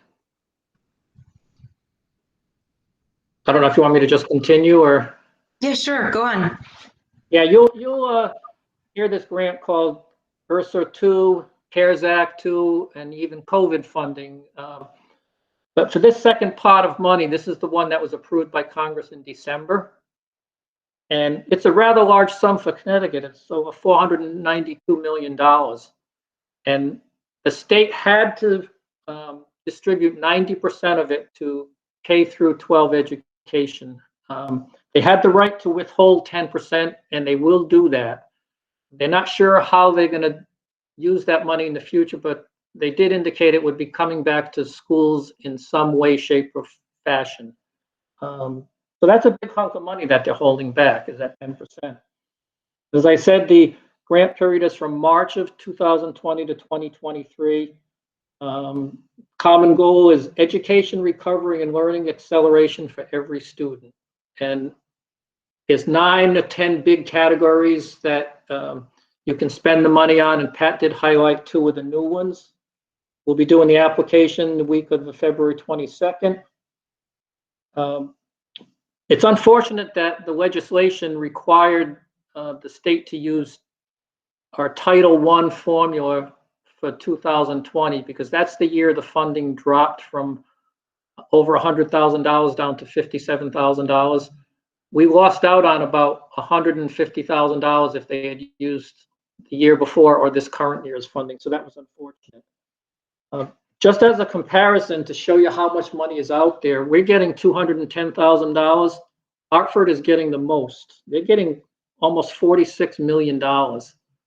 So there's money that's being given to schools to open safely. And just as a personal comment, I listened to the news, and all around the country, half the schools haven't opened. And I think Lebanon can wave the flag as being at the forefront that you've basically been open since September, and you've done it and done it right.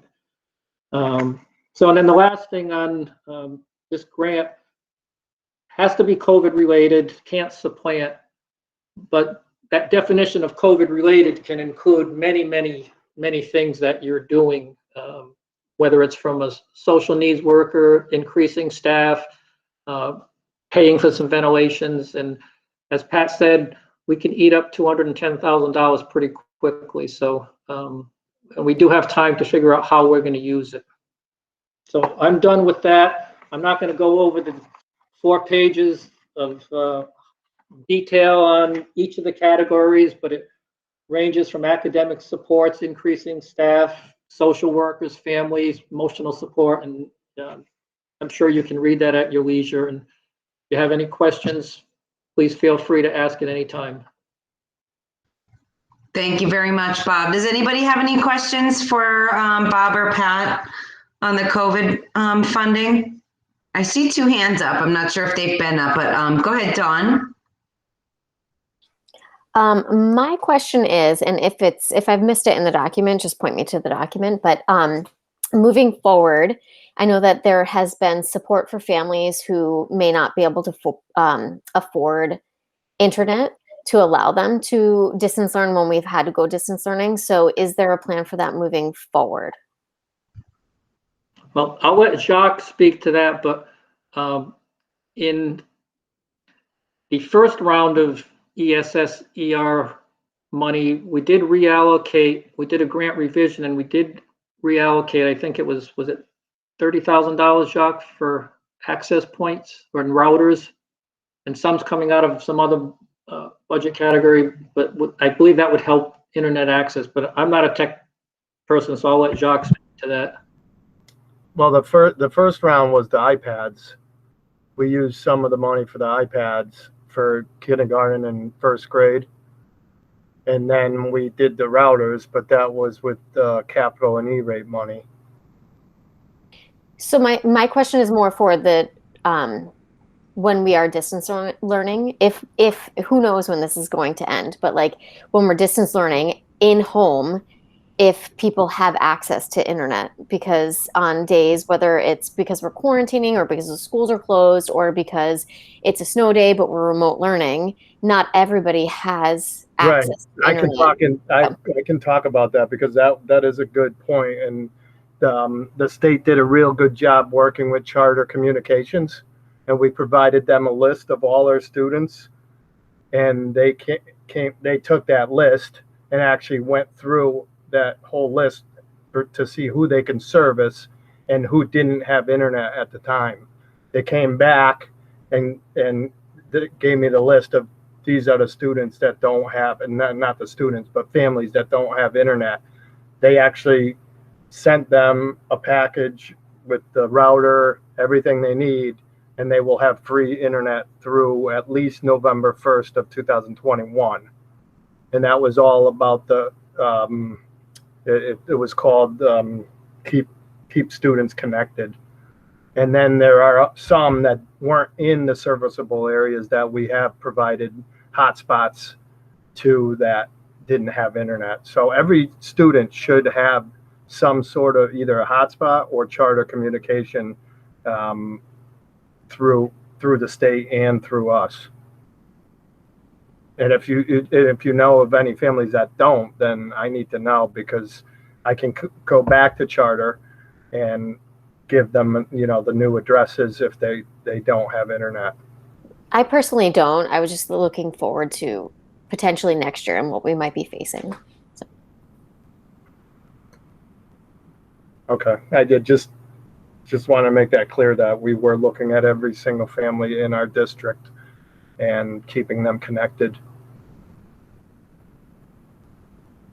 And Charter, like I said, Charter did a great job at coming back to the state and saying, we will do what we can to provide every family that we can. In our area, it's Charter, in the Lebanon area. And they did exactly as promised. I know a few families that took advantage of it, and they're very happy with the service. Well, I mean, it provides them, their students, access. Nicole? I don't have questions. Are you sure your hand is up? It's okay. It's okay. Does anybody else have any questions? All right. Do we have anything additional to add for the 21-22 budget here? I didn't think so either. All right. Now we'll move on to our new business. We only have 18 items under new business. Maureen. I would like to, if you've read over your minutes from our meeting, we did some lots of discussion, and the first 7 we should be able to pass with a first and only reading, because most of them were just updates from to match Shipman and Goodwin. The hazing one was one that we had a policy, but Shipman and Goodwin did not. The safety committees recommended that we adopt what we had, so I simply renumbered it. So I recommend for the first 7 readings that we pass first and only reading. Second.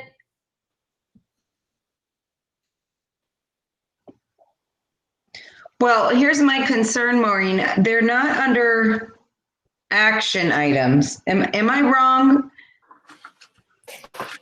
So what we've done in the past is just present them. It doesn't need a vote. Okay, Well, that's good. what we've done in the past. I'm not saying that's what we are doing now, but that's what was happening in the past. You're right. So, It's well, more of like an FYI. yeah. Okay, perfect. Thank you, Dawn. But the first 7, we shouldn't have to worry about action. Making any action on them. We should just. Okay, send them sounds through. good. Now, on the first readings, that we will have a second reading next time, I would like Pat to address number 10.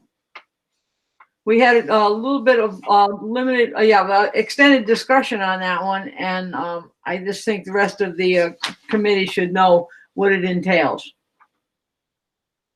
Definitely. And here she comes.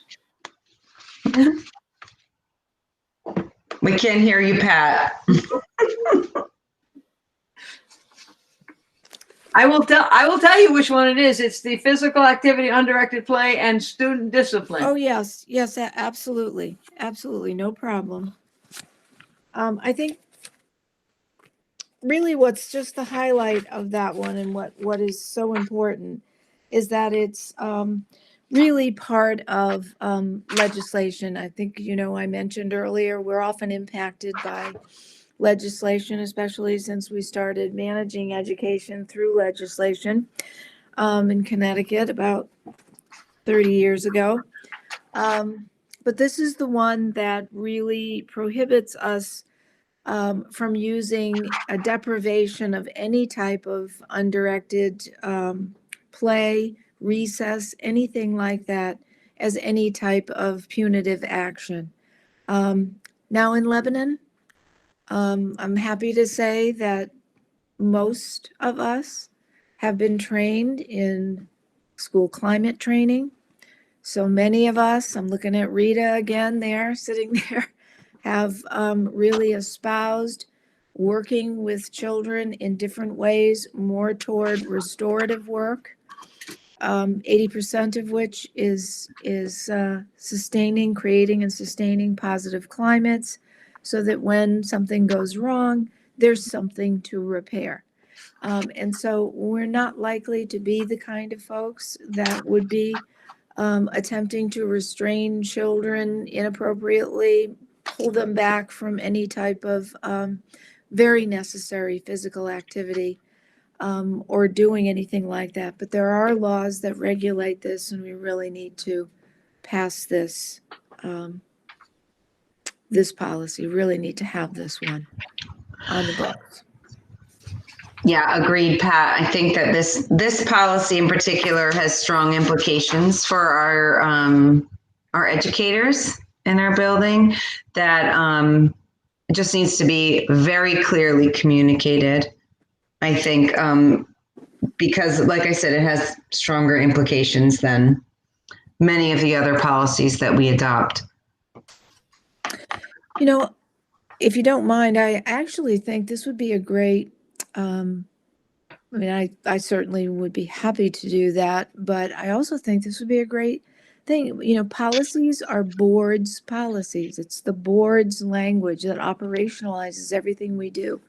And it might be something down the road when we have a real, get a chance to look into a strategic communications plan that I know I've got a lot of stuff in a folder that research that was collected by the communications committee might be a great opportunity for the communications committee to put a statement out about this policy and how important it is and how we take it seriously.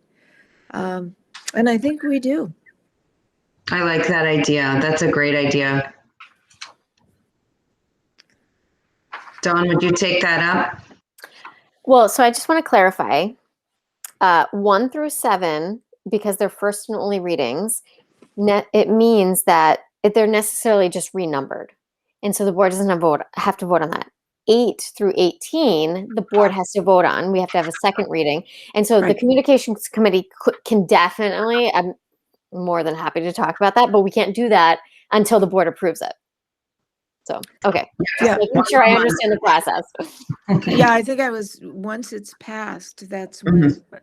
yeah, It's coming down the pike, right? yeah. All right, great. So we don't take any action on the rest of them. Maureen, did you have anything that you wanted to add for the other policies, the first readings? No, we went through them, and I think the minutes, I think, pretty well describe what the issue was with each of them. And yeah, so you should expect to see 8 through 18 next month. Great, thank you, Mom. All right, moving on to our action items. Number 1, act on the letter of retirement. John? Before you get to number 1, at our finance subcommittee, Nicole had mentioned she might want to add one. I don't know if this is the time to do that or not. It sure is. So do I make the motion? You'd make a motion to amend the agenda. Mhm. I'd like to make a motion to amend the agenda, please. And how would you like to amend the agenda? I would like to act on funds for engineering costs at LES. Is that how I say it? Up to a dollar amount? 20,000.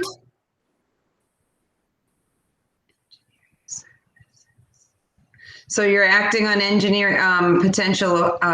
on hiring engineering services up to $20,000. At LES, yes. For the building, just to clarify. Yes. Yeah. Thanks. All right, there's a motion. This would be for This would be for ventilation and environmental concerns. Yes. Yes. I'll second. Thank you. Motion to add an action item to act on engineering services for the ventilation school project at LES for up to $20,000. Motion by Nicole, seconded by John. Any discussion? All those in favor of amending the agenda, please raise your hand. Okay, I see. Hold on, keep them up for a second, please. I want to find my checklist. Mark, Alexis, Nicole, John, Dawn, Maureen, Danelle, and Mark. I believe that was unanimous. Alexis, you did, yes. Sorry, it's so hard to keep track when we're on this all over the place. All right, that motion passes. We will amend the agenda as moved. All right, now we'll move back to item number 1. That will be item number 6. Okay, Nicole? All right, we'll move back to item number 1, act on the letter of retirement. Is there a motion? I see Maureen's hand. Go ahead, Maureen. I make a motion that we accept Molly Lathrop's letter of retirement with regret. I'll second. Thank you. Motion by Maureen, seconded by John. Any discussion? All those in favor, please raise your hand. Nicole, Danelle, Dawn, Maureen, John, Alexis, Mark. That is unanimous. Thank you very much. And we certainly wish Molly Lathrop the best of luck and thank her for her services here. All right, action item number 2, act on the LED lighting project. Motion to approve or move forward with the LED lighting project at all 3 schools. Do we have a company that we're going with, Nicole? Earthlight, I believe, is their name. Earthlight, yes.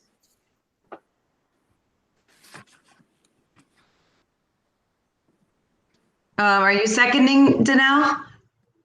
No. There's a motion from Nicole on the floor. I'll second. Thank you. Motion by Nicole, to approve the LED lighting project with Earthlight, seconded by John. Any discussion? Danelle? I think Nicole used the words moving forward. I'm wondering what that means. Meaning, I think they said something like they were going to start in the summertime, but before that, I think it's before April, they have to put in the request so that we can get all the rebates from the state. So moving forward, meaning what is the next step? I believe it's the application process, and the rebates from the state would be next. Do you think we should add that in the motion moving forward?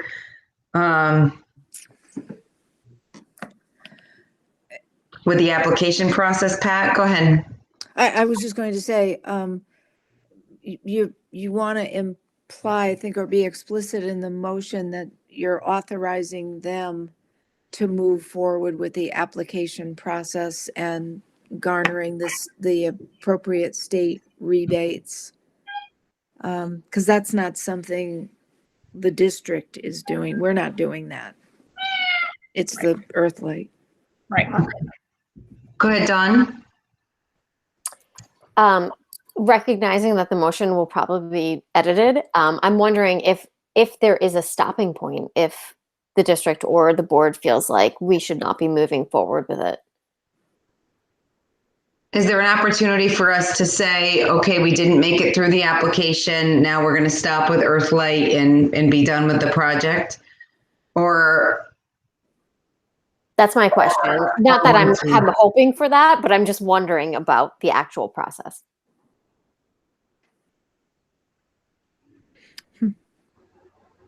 No, if I may speak, the superintendent will sign on behalf of the Board of Education, similar to what they did 5 years ago with Earthlight, when they did the upgrade in the schools and the parking lots.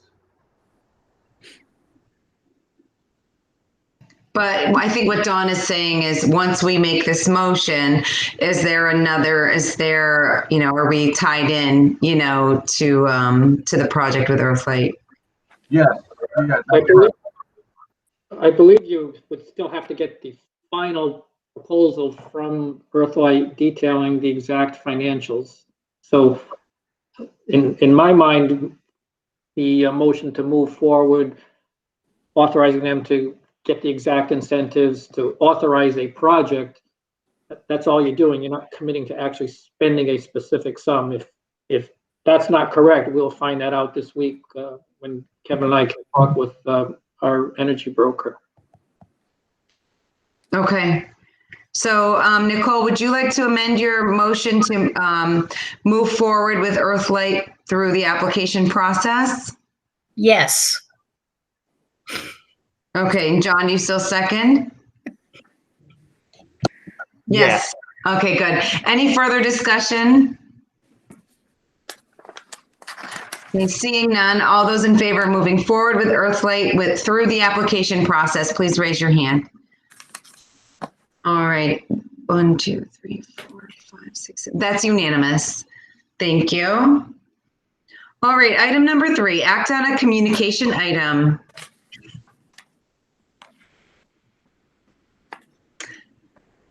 Dawn?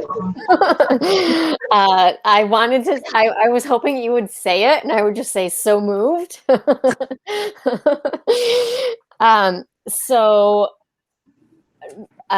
Motion to, see, I don't know if it's accept. It's always confusing to me about whether we're accepting, whether we're adopting, but motion to accept the recommendation from the communications subcommittee in regards to the communication to Dalton Wentworth. So long. Yeah, it seems way too long.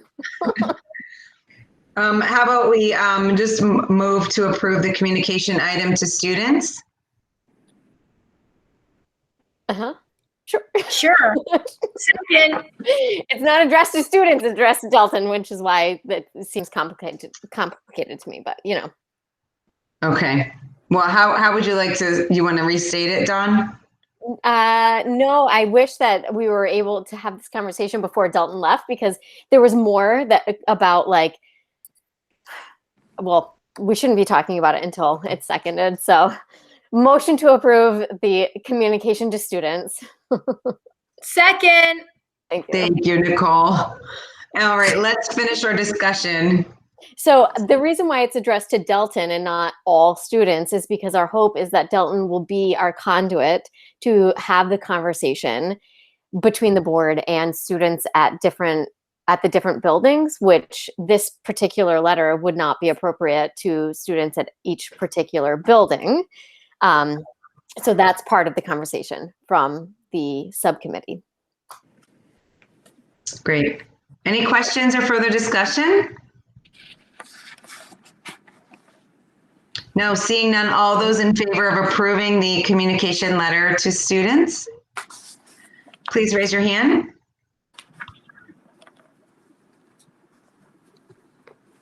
That passes unanimously. Thank you. All right, the next item on the agenda is to act on a school nutrition waiver, which I do believe we need some background on. Pat, if you don't mind. Okay.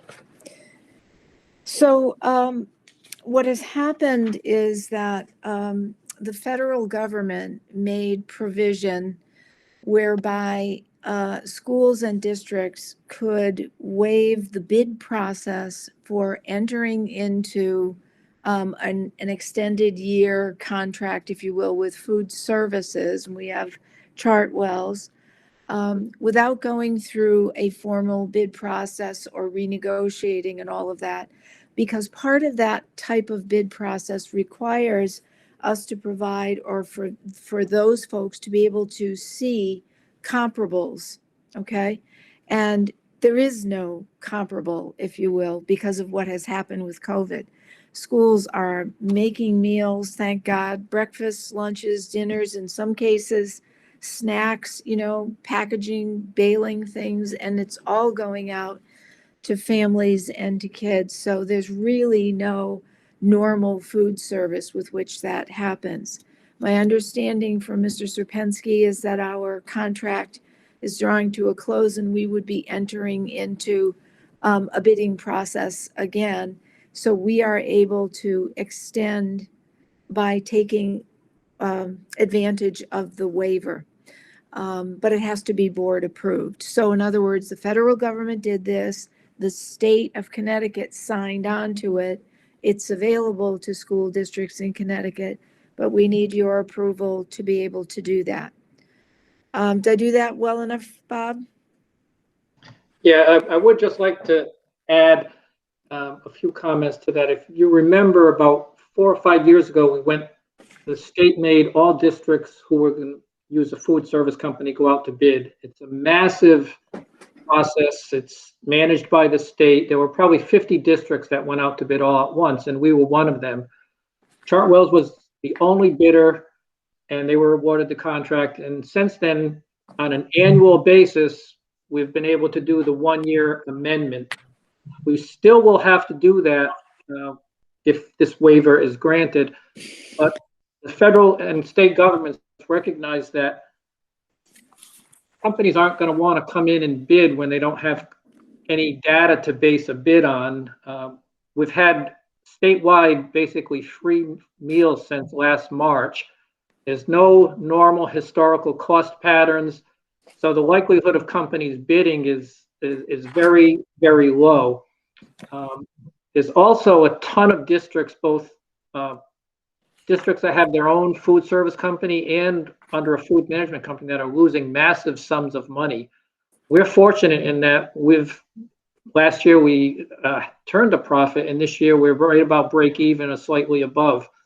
So that's the reason the state is doing this, because under their requirements, you have to do a competitive analysis and do projections. And how on earth would you do projections when all the meals are free? You have artificial costs. So we had to respond by February 8th with a simple email if you wanted to participate. So I did do that, but I had it clarified from the state that should the board not vote to do this, we could rescind that. So if you approve this, we don't have to do anything. It's a simple process. Can I ask how long is the authorization good for? This is only for 1 year. It's just all districts will not need to go to the formal big bid process. We still have to do a 1-year amendment, but it doesn't go beyond this. Okay, thank you. All righty. Looks like we need to approve the waiver. Is there a motion on the floor, John? I'll make a motion that we approve the school nutrition waiver. And Maureen? Oh, you're muted, but I'm assuming that you seconded. I will second it. Great. Any further discussion? Seeing none, all those in favor of approving this, the use of the school nutrition waiver, please raise your hand. That passes unanimously. Thank you. All right, item number 5, act on the 2021-2022 budget.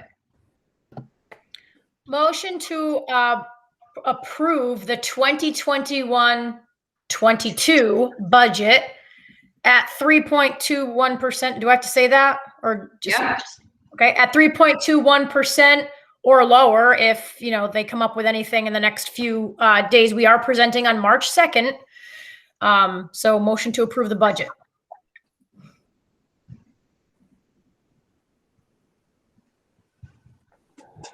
Motion by Nicole. Is there a second? Sure, I'll second. Seconded by John. Any discussion?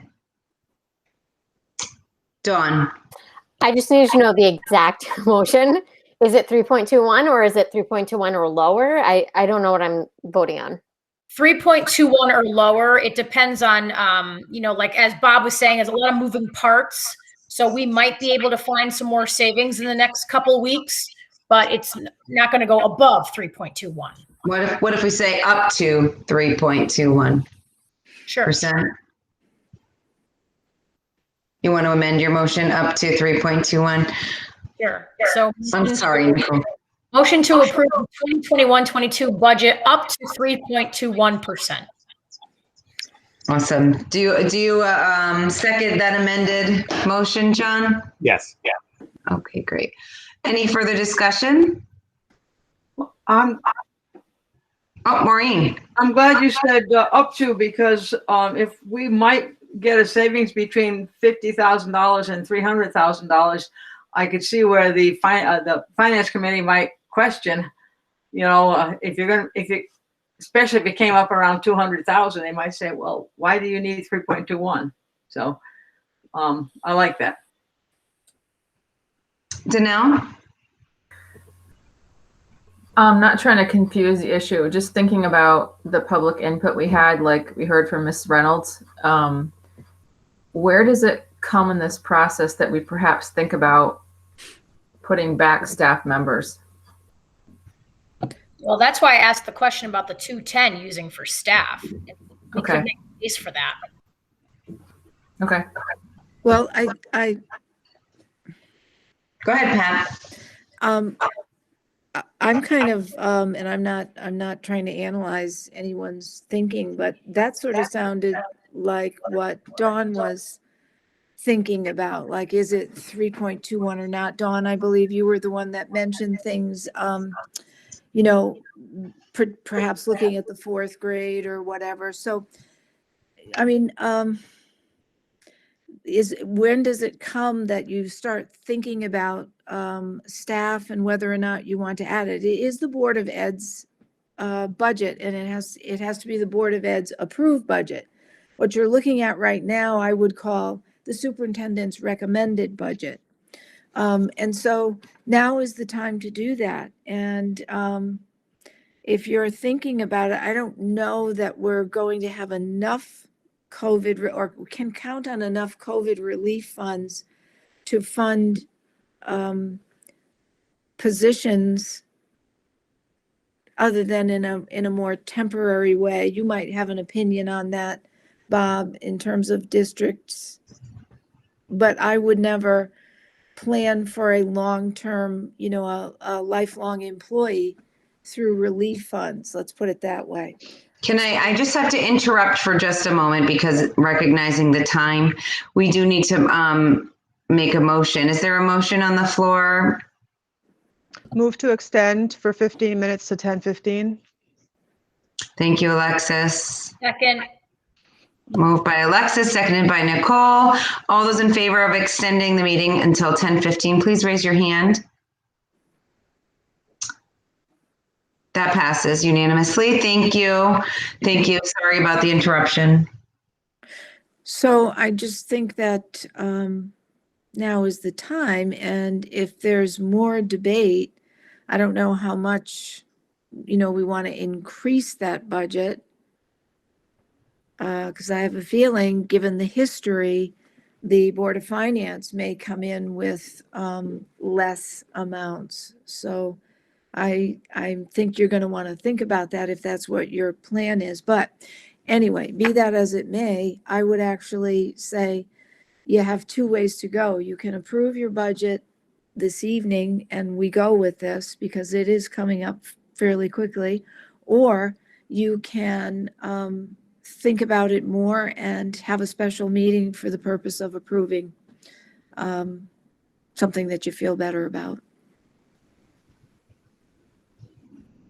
And also, this is one other way to look at it, is that we're voting to increase it up to a 3.21. If you were to find money elsewhere and put a position in remaining within that 3.21, then that would also suffice, correct? Mm-hmm. Mm-hmm. Yep. Okay. Dawn? But I think my question is going to the finance committee, if it's like, we're going to try to find some money in hopes to have an appropriate number of teachers at the 4th grade level or the 5th grade level. I feel it's very wishy-washy, and I'm happy to go with it, but I just see the concern.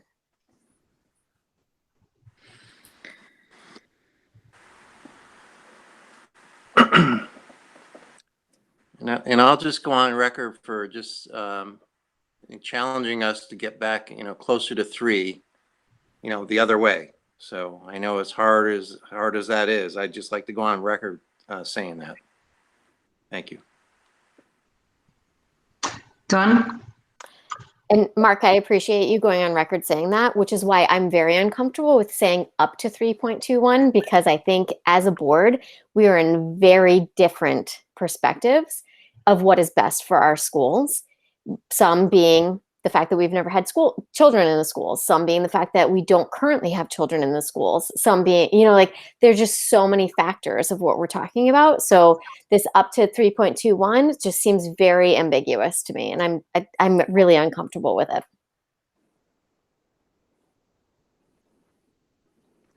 Any other comments? Nicole?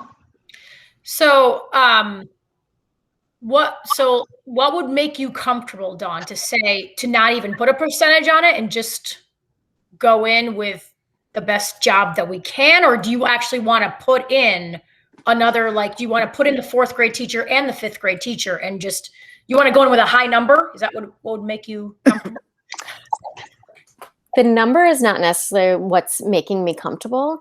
The number is, as a parent in Lebanon, and as a board member in Lebanon, knowing the challenges that our district faces, what is best for our children? What is best for our youth? So to me, looking at the numbers, yeah, a 4th grade teacher continuing on because the numbers are there, though the numbers lower are not necessarily there until you get a couple of grades lower. And then knowing what the 5th grade teachers have been dealing with and the feedback that we've been getting is listening to what's actually happening and thinking about what's best for our district, not just here's the number and period, meet it. No, I agree with you on increase. I'm the biggest advocate for increasing staff and making those class sizes lower. And I really hear these teachers when they say they need to do that. So I'm totally on your team on this one.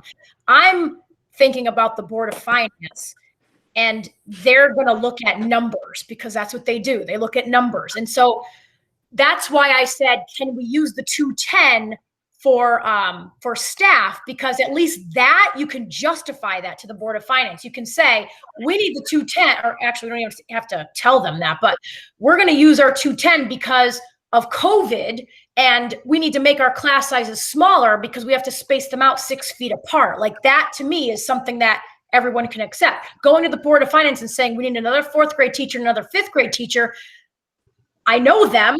But Nicole, we're not even spacing them out 6 feet apart right now. Oh, I know. But like going in with a high number, they're gonna laugh at us. I'm not looking for a high number. My point is, I'm a parent in the district. I care about my children's success and all of the children's success in the district. I'm not interested in saying 3%. I'm not interested in that. But I know that other board members are. So I'm trying to recognize that and also express my preference as a person in the community. That I'm trying to just share my, while I recognize everybody else's opinion, I'm trying to share my opinion as well. Okay. John has had his hand up. Yeah, I think recognizing that, in a perfect world, we'd like a 4th grade teacher and a 5th grade teacher. What I focus on is that we've arrived at this number based on what Pat and the administrators all came to. So it isn't like we're just picking numbers out of our hand. This is something that there's been a process here, and that process has got us to this 3.21% or whatever it is. And now in that process, maybe there's more money to be found. And maybe, that's why I'm going to be for this, but I'm not sure that I want to leave it open-ended. But are you for 3.21 or are you for up to 3.21? That's where I'm getting confused about the motion. Well, I'm for up to 3.21 if we can find, if there is money that is found, because we have it's a fluid, this whole process is fluid. We had stuff just today that came out, or this week, that went from 3.55 to 3.21. This is the staffing number that the faculty that the administration came up with, and if it goes down, well, great. But if it doesn't, I'm okay with that too. I guess that's where Alexis? I'm going to, I'm supporting the 3.21 because that's what Pat just presented to us as what we're going to present to the board. We know the Board of Finance is going to come in. They're going to come back and they're going to try to squeeze more dollars out. So I am with Dawn that I'm not really in favor of going up to, because at this point in time, it's a snapshot. So right now, I am in favor of the 3.21. We're going to have to change this again. We have until May. We have all kinds of moving parts. So right now, I'm in favor of the 3.21. So I actually would like the motion to be amended back to its original state, because I'd be more comfortable voting in supporting of that. Pat? For the sake of the fact that you're all acknowledging that this is a moving target, it can change, it might change, and it may be that something happens or comes forward from the state and we could add, 15 new staff members and have an even lower percentage rate in terms of increase. I mean, I doubt that, but would you consider just for the sake of, us moving forward and knowing that we're at a place where we're always looking for savings, but by just simply saying that, the board approves the budget as presented? Bob? Yeah, just to dovetail on what Alexis said, if we go back to last year, the board approved 2.88. And after we went through the process with the town, we ended up at 0.5% with the ability to use funds from non-lapsing. Now, the Board of Finance, rightfully so, will have probably 7 different opinions on how the $210,000 might be used for COVID relief.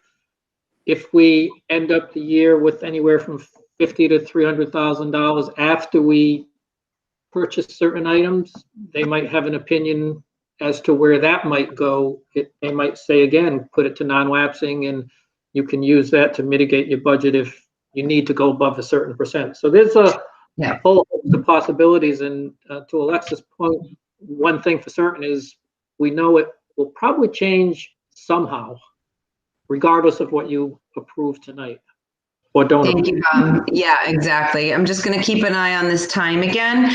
Nicole, what is your preference? What would you like to do? I'm going to go back to my original one. Motion to approve a 2021-22 budget of 3.21%. And John? I'll still second. Yeah. Thank you, John. All right. Any further discussion? All right. All those in favor of approving the 3.21 budget for 21-22 as presented by Pat, please raise your hand. All right. And I'm going to say this out loud for Melissa. Oh, no, I'm not. That is unanimous. That passes unanimously. Thank you very much. And thank you for all of your hard work. Very good. Our last item on the agenda in 2 minutes. If we have to extend again, we will act on engineering services for the ventilation project at LES. Okay, motion to approve engineering services at LES for up to $20,000. Motion by Nicole. Is there a second? I'll second it. Oh, I'll do it this time, Dawn. All right, Dawn. Motion by Nicole, seconded by Dawn. Any discussion? Can we just add environmental concerns also to that motion? Would that be possible? Sure. Yes. For environmental concerns, sure. Very good. Seeing no further discussion, all those in favor of approving up to $20,000 to be used for engineering services, LES, ventilation and environmental services. That passes unanimously. Great, thank you very much. Seeing the time is 10:14. If there are any items for next agenda, if you wouldn't mind emailing them, that would be fantastic. Thank you all so much. It's been 4 hours for some of us sitting here. So thank you all for your hard work, and especially Pat, thank you so much for all that and everybody that worked with you for that. And we will adjourn at 10:15. Thanks, Pat. Drive carefully.